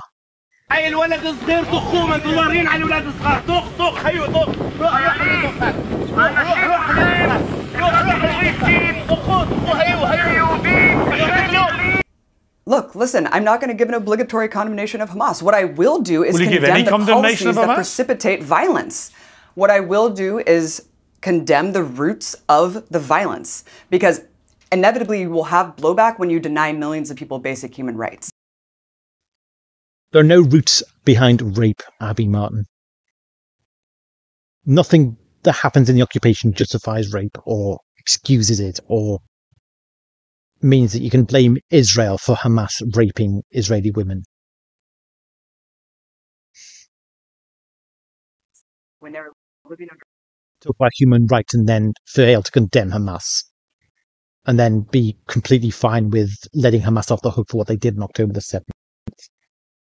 When they're living under brutal medieval siege and barbaric military occupation, a fascist military occupation in the West Bank. Hamas doesn't govern the West Bank. Look at what Israel has done in the West Bank since October 7th.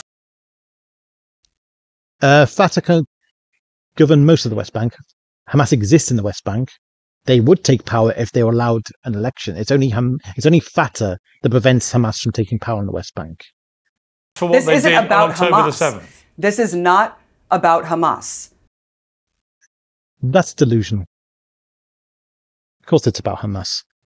No Hamas, this war would not be happening, Abby. And I'd probably be completely on your side in what's going on in the West Bank. But I'm not. But, you obviously don't have any red lines, so why should anyone take your skewed red lines seriously? Well, it's all about Hamas. I condemn what will beget violence inevitably. What are you talking I'm not about? going to sit here and condemn Hamas. The entire war. I'm sorry? This entire war has been because of what Hamas did on October the 7th. You could go back in history. Absolutely not. You could go back in history. Absolutism. No case. Just, it's just. She's just an ideologue. She just refuses. She's just being a stubborn brat, frankly, like most of the left. And you can find arguments on both sides in the last 70 years. Right, I've had the arguments many times. No, because you cannot see, what you're doing. What you're doing is. What am I doing?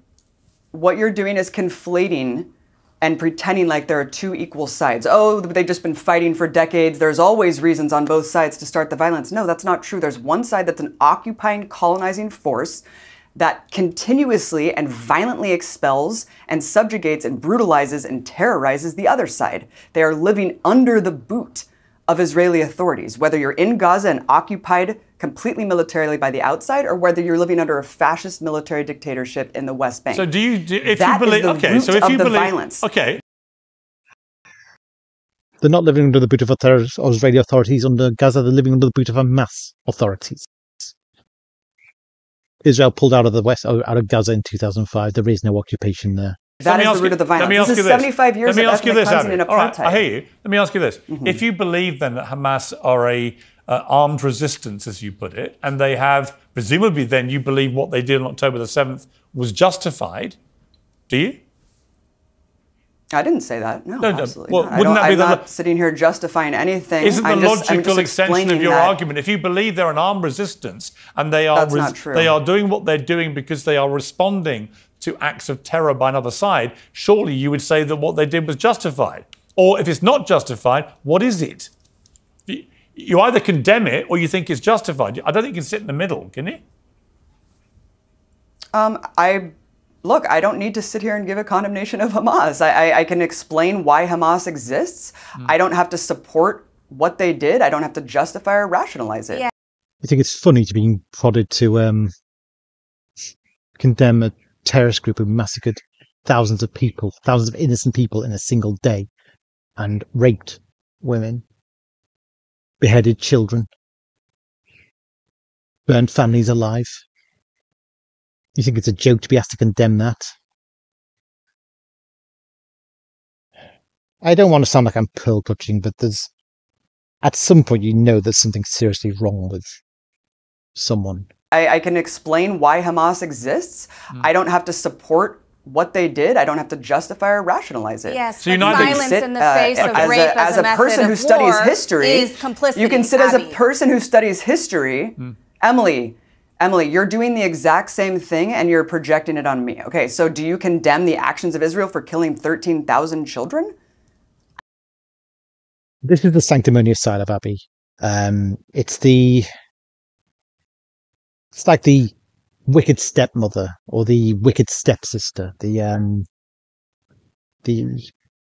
kind of tone of, my purpose in life is to make you feel like a horrible person, to make you feel like you're to blame or you're just always trying to put a guilt trip on you somehow. It's this whole thing of, she won't be happy until she's made everyone else as miserable as she is. And, like the kind of person you'd go to a funeral with and she'd be performatively crying, and after it she'd be like, why weren't you crying as much as I was? That proves how selfish and uncaring you are. Just any way to stick in the knife. It's the same. It's a wicked stepmother thing, sanctimonious stepmother thing. And Emily's not standing for it, but Abby's still pecking away. I don't accept that 13,000 children have been killed.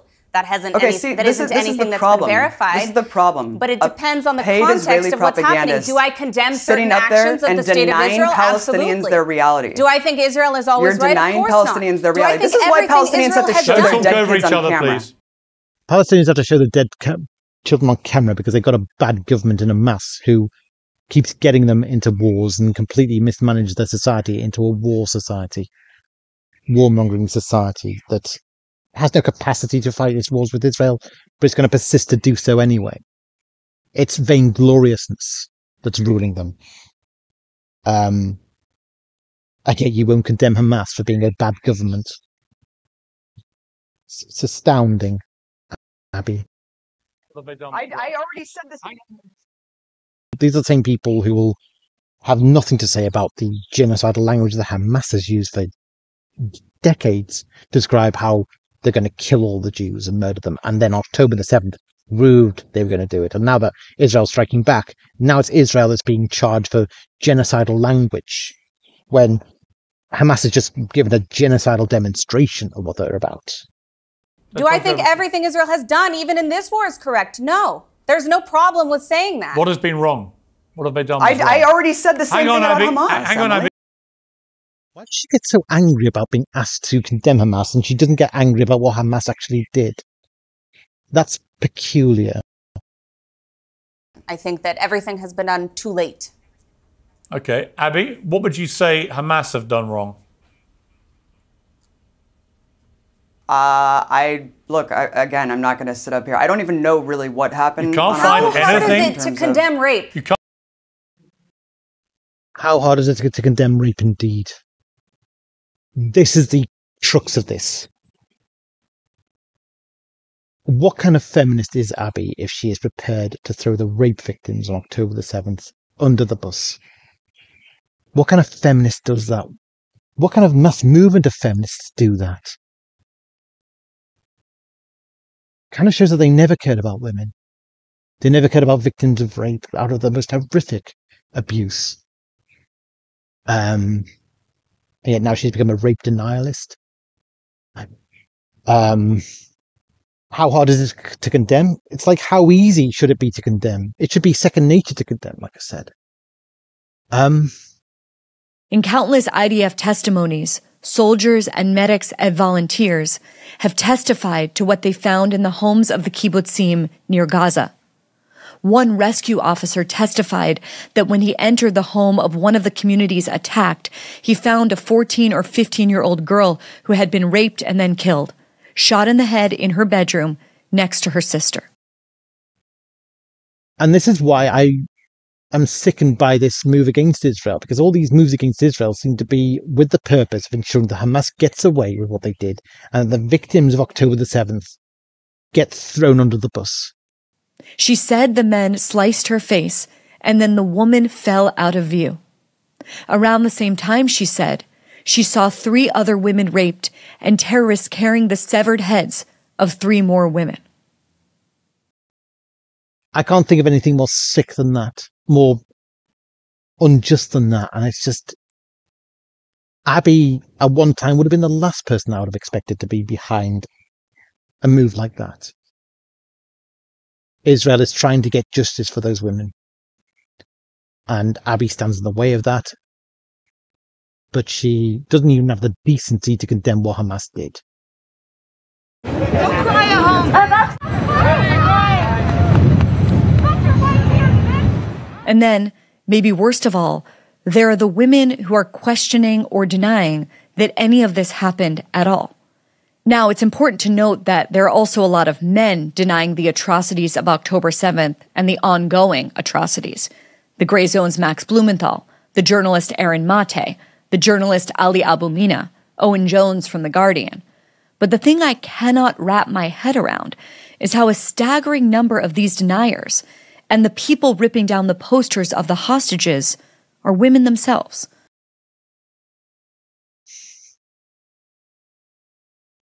Now, my video in The Darkness on the Left, I'm going to be honest here. The Darkness on the Left. I felt like if that was my bottom line, then I had to address Tantora. I had to address the Nakba. You know, when the soldiers of Israel, the paramilitary forces of Israel, and of the Jewish paramilitaries, the Jewish terrorist groups, united in enacting Plan Dalet, which was the expulsion of Palestinian villages, to establish the state, because it was civil war. There was the belief that you had to expel these people, otherwise you're going to have an enemy behind your back at the same time as you were fighting on the front lines. It was like take no chances attitude. אספנו את התושבים, התחלקנו לחוליות חוליות ונכנסנו לחצרות, בכל חצר היה 50 איש, 40 איש.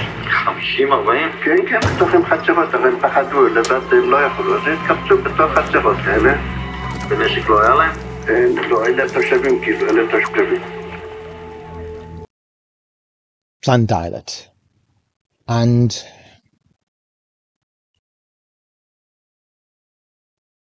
massacres happened, rapes happened, conducted by the militaries that ended up forming the State of Israel. There was a rape described in Tantora where one of the soldiers took an Arab girl, a 16-year-old girl, and raped her in one of the houses.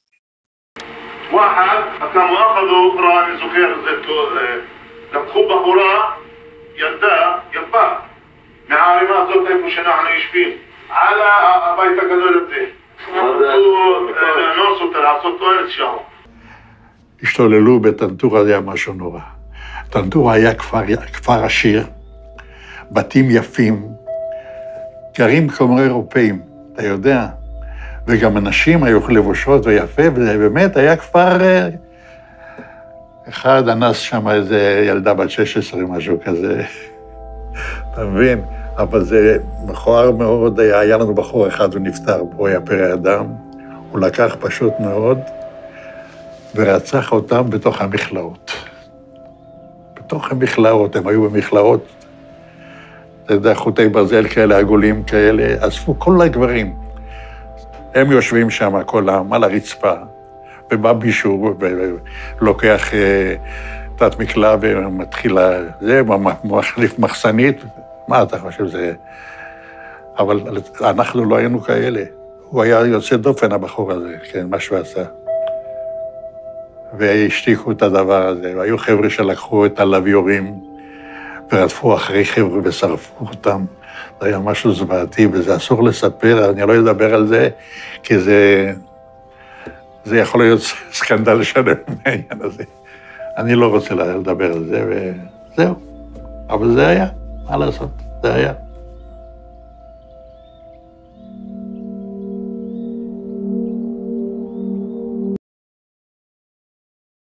That was a moment I had to reflect on and be honest about and think.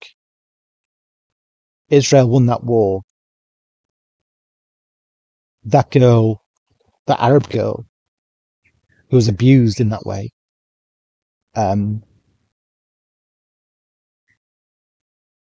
the building of Israel, the victory for Israel, threw her under the bus. It threw the victims of the Tantura under the bus. If I take Israel's side, is that what I'm doing to the victims? Throwing them under the bus, throwing what they went through, the degradation and the humiliation and just inhumane treatment under the bus. And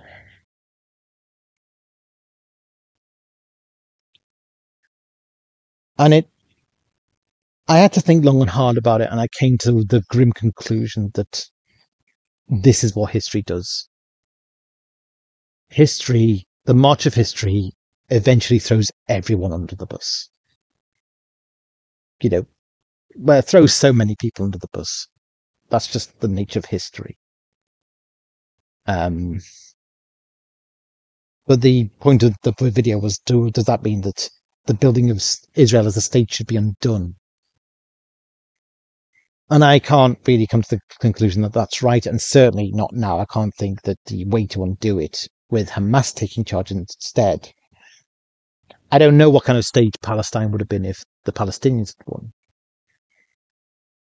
It's likely it would have been just another Middle Eastern theocracy or dictatorship.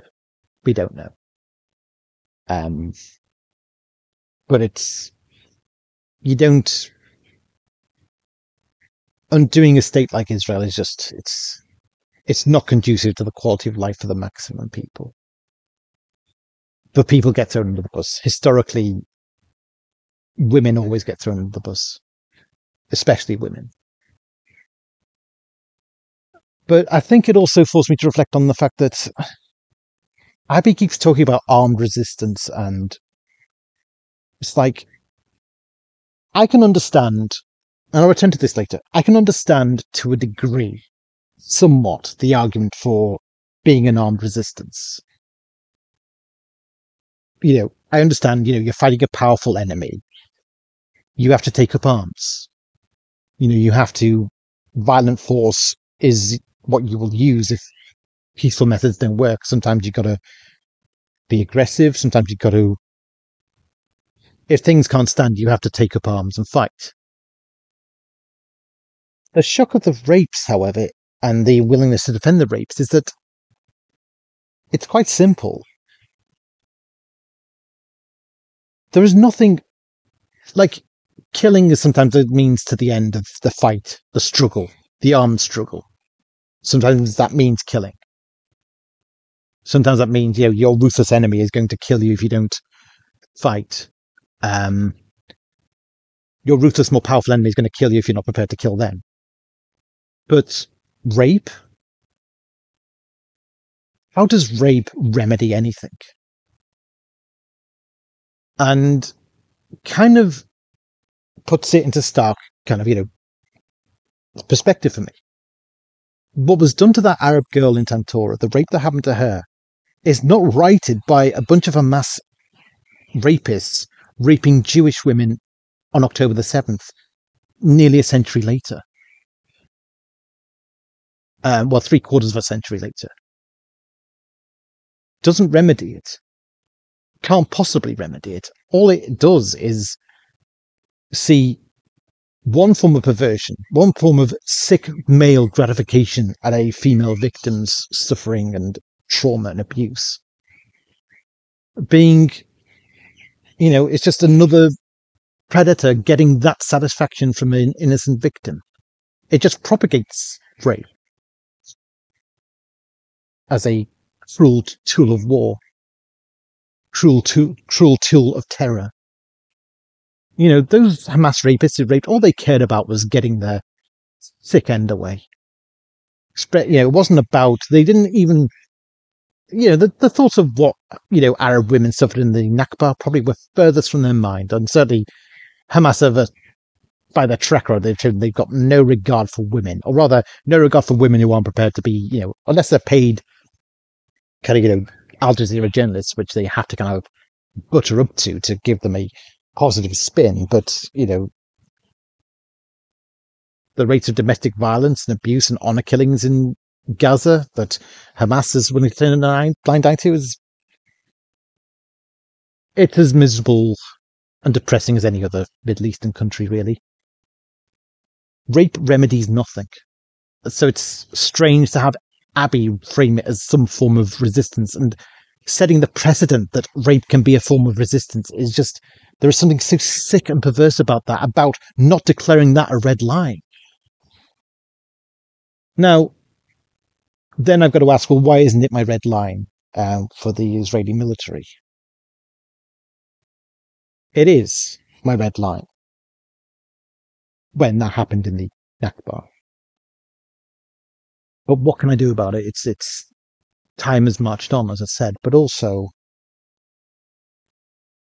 I've come to the conclusion that the problem is that this happens as a result of the conditions of war, the conditions of a fight to the death. Now, that may sound, what does the fight to the death have to do with it? This is what has to do with it. If you're in a fight to the death, if it's civil war and the fight to the death changes everything about. In fact, I'm going to actually cite something here. There's a 4-part drama series back in 2012, which was actually about, kind of looks back on the life of this British soldier who was in mandatory Palestine in the 1940s. It's one of the very few TV dramas or films I've ever seen that has ever actually shown the Nakba itself. And it shows the point where the British were kind of ending their mandate in Palestine. They were about to pull out. They'd had various run-ins with a Jewish terrorist group called the Irgun, who were kind of much more militant about fighting for their right to statehood, as they saw it. It actually does show a little bit of the massacre of the town of Deir Yassin. That was one of the more notorious massacres during the Nakba committed by the Irgun, the Jewish. When the Nakba happened, there was a kind of a paramilitary group called the Haganah and the Alexandroni Brigade. There's also a terrorist group called the Irgun. I think there was another one, I forget. The point is, when it was clear that this was going to be a civil war and this was going to be a fight for the nation, it was agreed that these paramilitary groups would put aside their differences and work together. And the Irgun, who were the terrorist group, were instructed to go evacuate the town of Deir Yassin. Basically, it was to implement Plan Dialect, which was basically the operation was, with the instruction, you've got to expel these Palestinians from this village. We've got to expel them. This has to be a Jewish land. And, some of that is because it was believed that, now there are various theories as to why. Some put it down to just Jewish supremacy, and some put it more pragmatically down to it was war, it was a civil war, and it was believed, of course, that you couldn't really have, your enemy tended to operate through whisper networks of Arab villages. So, it was necessary to expel the Arabs. The Irgun, when they attacked Deir Yassin, they didn't just expel the Arabs. It was a horrific, murderous frenzy. It was a massacre. It was worse than Tantura, in fact. Well, Tantura happened later, but Deir Yassin was one of the first really publicized massacres. And this drama actually shows him, passing by Deir Yassin when the massacre happens. He's driving this young Arab boy home from his school whilst his civil war is kicking off. And so he goes to investigate. He goes into Deir Yassin. He's by himself. He's got a machine gun on him. He's got his British uniform on him. But he's aware he's kind of losing his authority in this because Britain's about to pull out, and his mandate was ending basically. And he actually enters Deir Yassin, and it's one of the first times I've ever seen a televised version of the Nakba, of the massacre at Deir Yassin, where it basically, as he's passing through, he sees civilians being, the first things he sees is the bodies. The killing's already started when he arrives. Grenades have been thrown into houses, Arabs, men and women have been blown up, and you're seeing a lot of dead bodies, and there's still gunfire. They're still throwing bombs into buildings. They're still throwing bombs into houses. They're still landing up Arabs, unarmed Arabs, and just shooting them on the spot. Now, it's that question of what do you do if you're him in this situation? And it kind of shows what he does. Because the instinct, of course, is to, just start shooting the Irgun, save the Arab villages, shoot them before they can kill any more people, save lives by, it's the whole thing. It's the same thing, when you're confronted with the jihadists, you think, you'd be on the position, it's a moral duty to shoot the jihadists dead to save the maximum number of people. But if you've got this kind of army engaged in a massacre, if you shoot any one of them, you're dead. If you're just one man, you are kind of, you don't have much power. He doesn't want, so he can't really antagonize the situation. He has to kind of, slowly, stealthily work his way through, through the chaos of what's going on, not get in anyone's way in terms of, the lower ranks, just the grunts, shall we say, and find his way to talk to someone in authority, the leader of the Irgun gang.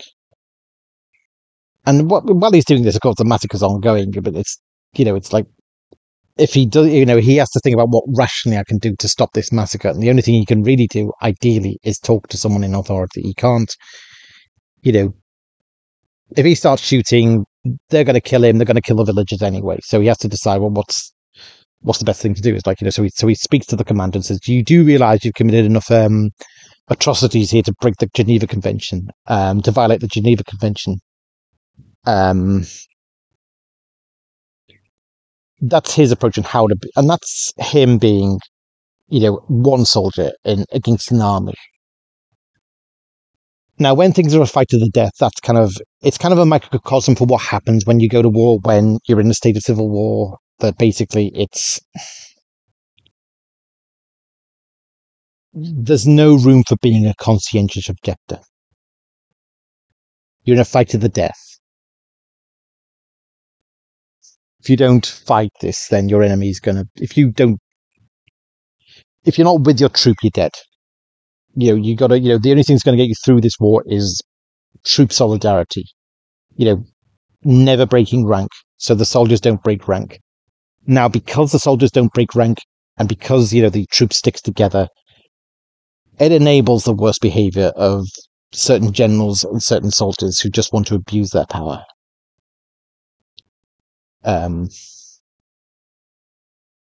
That's just how it is in war. So, the rapes that happened in the Nakba, the massacres that happened in the Nakba, it happened because the men who did it were empowered by the solidarity of their troops. No one was... The belief was, it's every man... it's either we're with our troops or it's every man for yourself.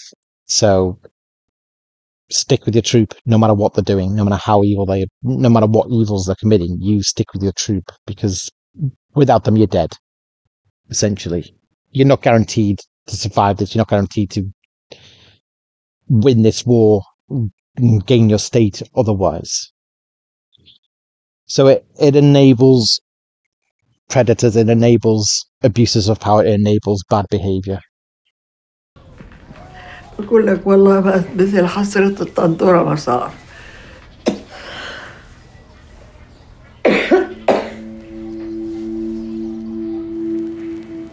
אגב, בטנטורה נהרגו מיריבות הערבים ג'יפ ששקע בבוץ. ירו בהם והתעללו בהם. מה זאת אומרת? שחטו אותם פשוט. חבר'ה, נסעו על ג'יפ, חשבו שזה נגמר הכל. מצאנו אותם במצב נוראי. מצב נוראי, התעללו בהם ולקחו להם את איברי המין ותקעו להם בפיות.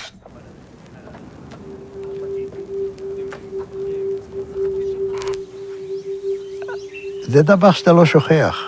3-4 חודשים הראשונים הייתי רוצח. מה זה אומר? אני לא לקחתי שבויים. בזמן קרב, אם מישהו הרים ידיים, משהו כזה, לא לקחתי שבויים. זה זעזע אותי עד כדי כך, לא יכלתי לעבור לסדר היום. אם היה עומדת כיתה של זה עם ידיים למעלה, אז באותו יום הייתי רואה אותי, הייתי קוצר את כולם, עד כדי כך. כמה אתה חושב אנשים הרגת ככה? לא ספרתי. אני לא יכול לדעת בחיי. היה לי מקלע עם 250 כדורים. תראה, יריתי, נלחמתי כולם. אני לא יכול לספור.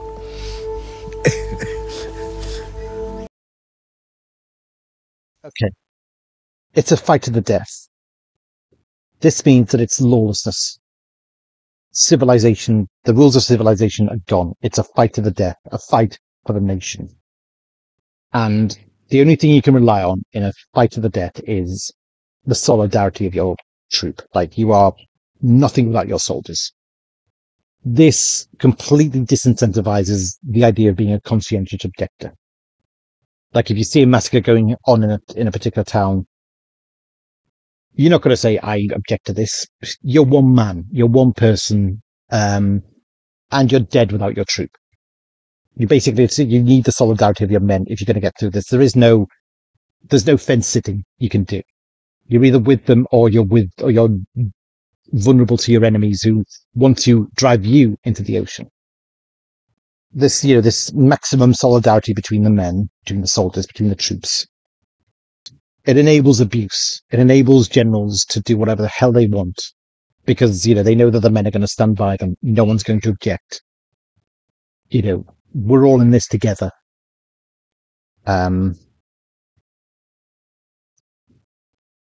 don't really have an option to, it enables lawlessness. It enables abuse of power. Because it's a fight to the death. And that's what happened in Tantora. That's my understanding of what happened in Tantora was, well, the general told us where to go. We obeyed the general or we were done for. If we didn't, we lost the war. And we were vulnerable to being killed by the other side. So we stuck together as a platoon. And sometimes that meant that the platoon soldiers in the platoon, generals in the platoon could get away with doing a lot of evil shit that they weren't challenged over. Evil abuses of power that they weren't challenged over.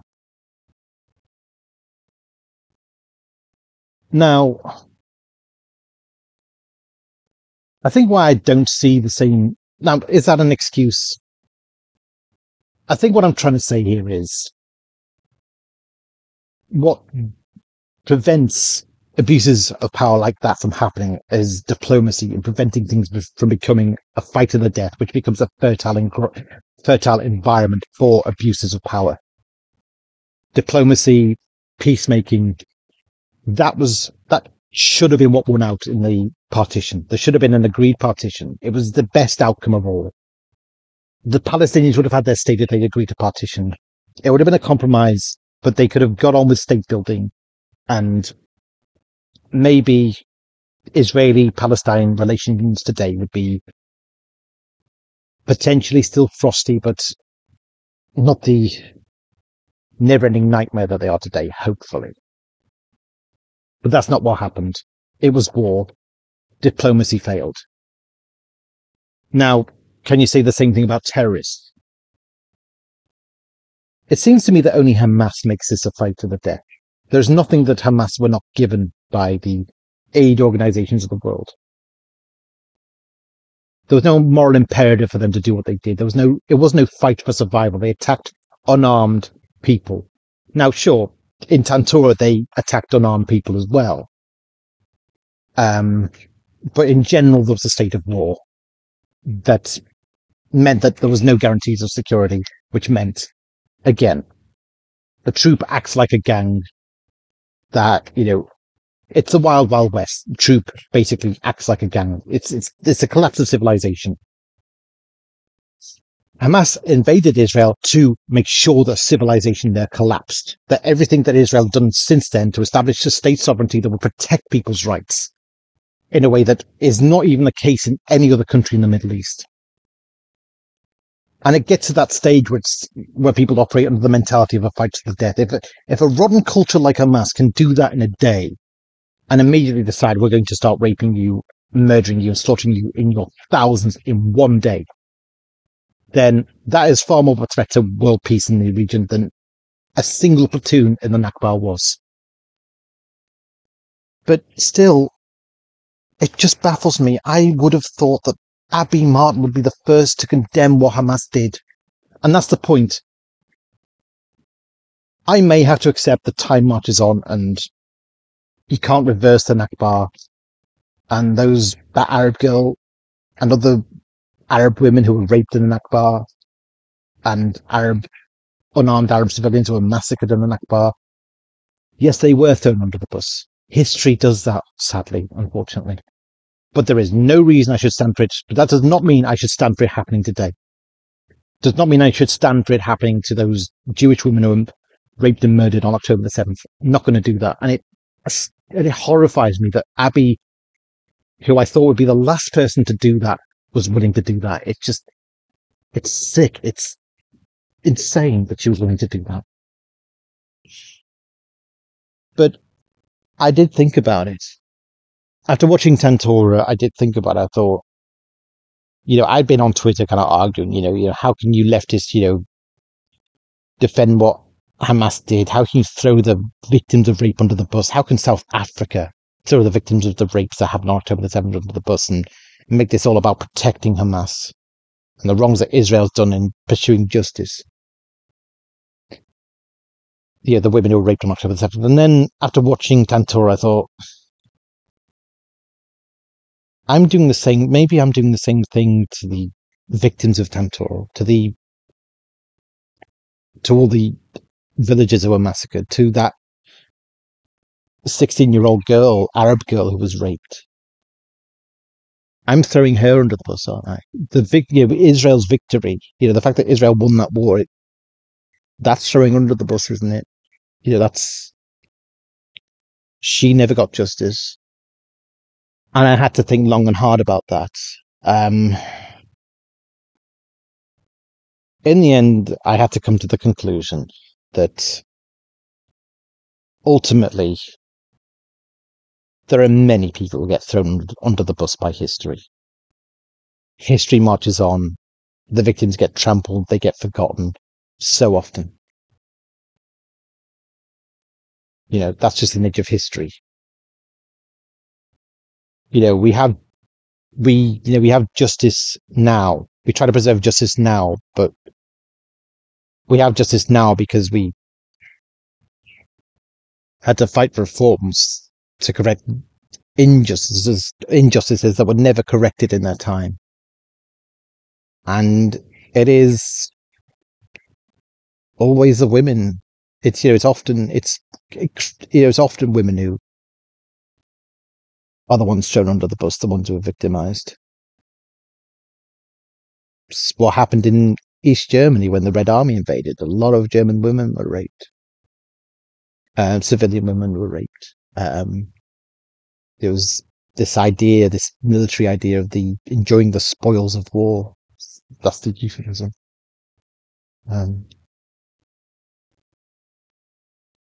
So I had to think long and hard about it, and I kind of thought, well, look,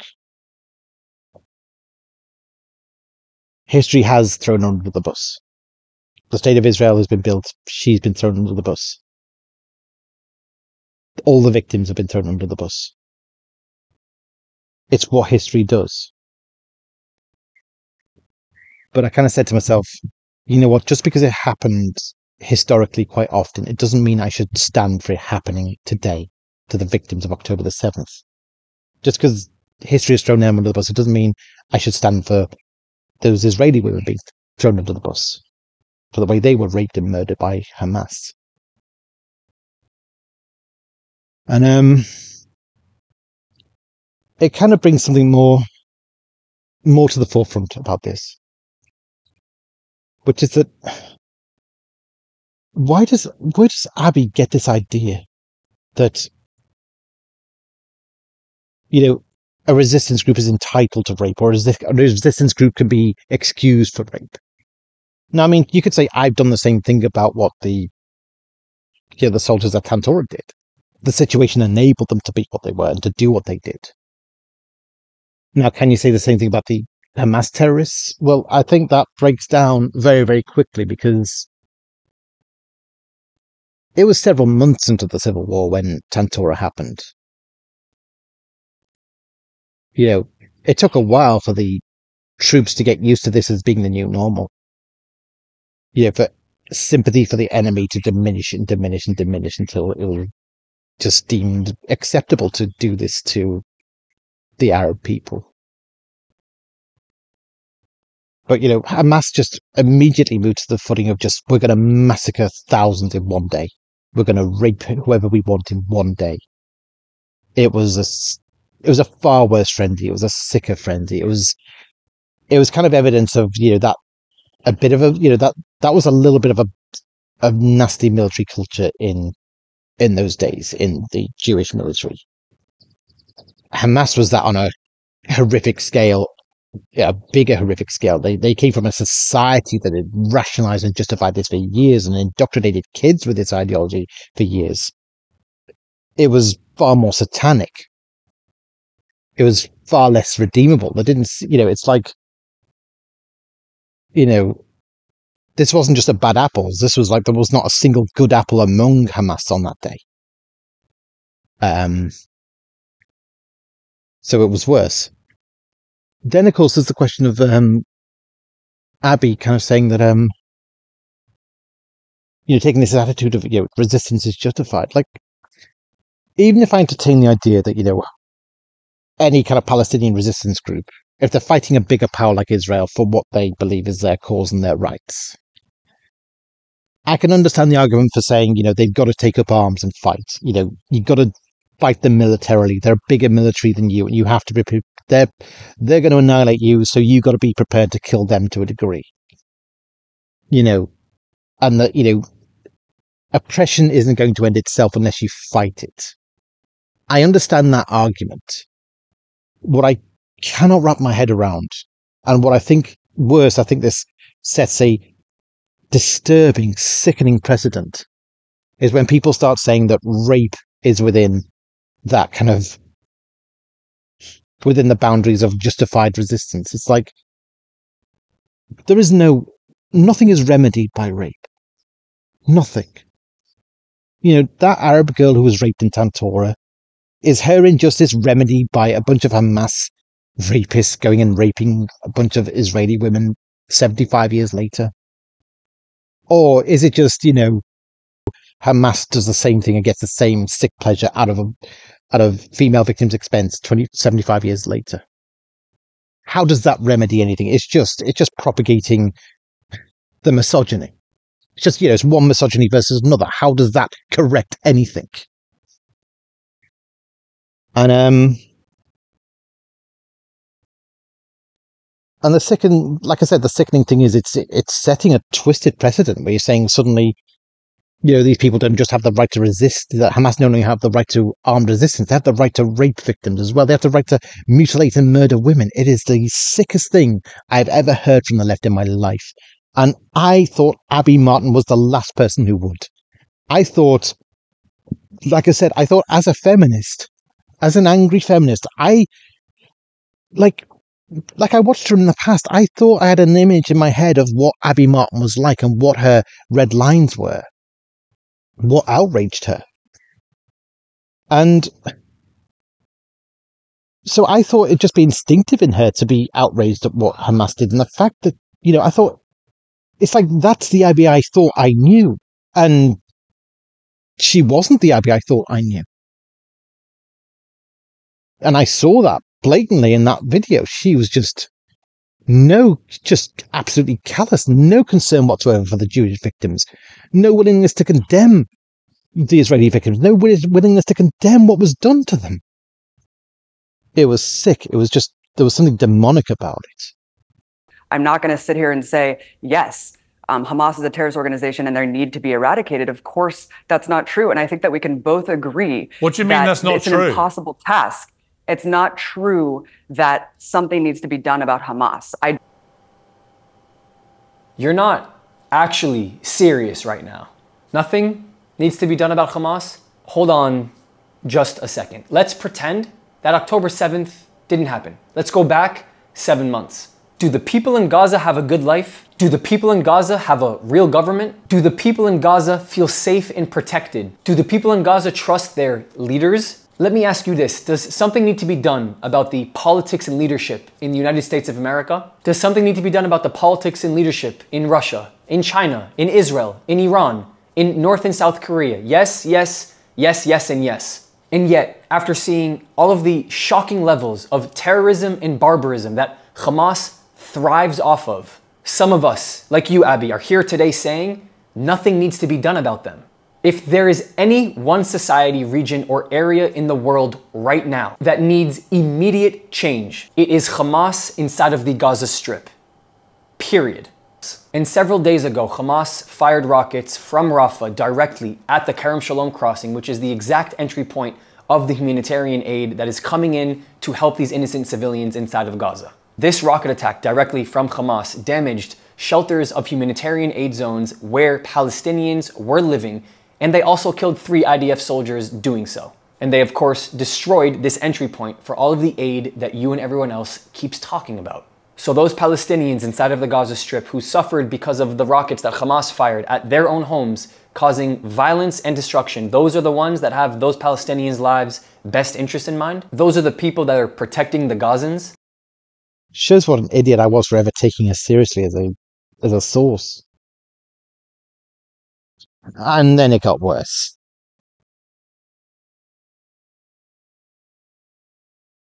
Then it got worse.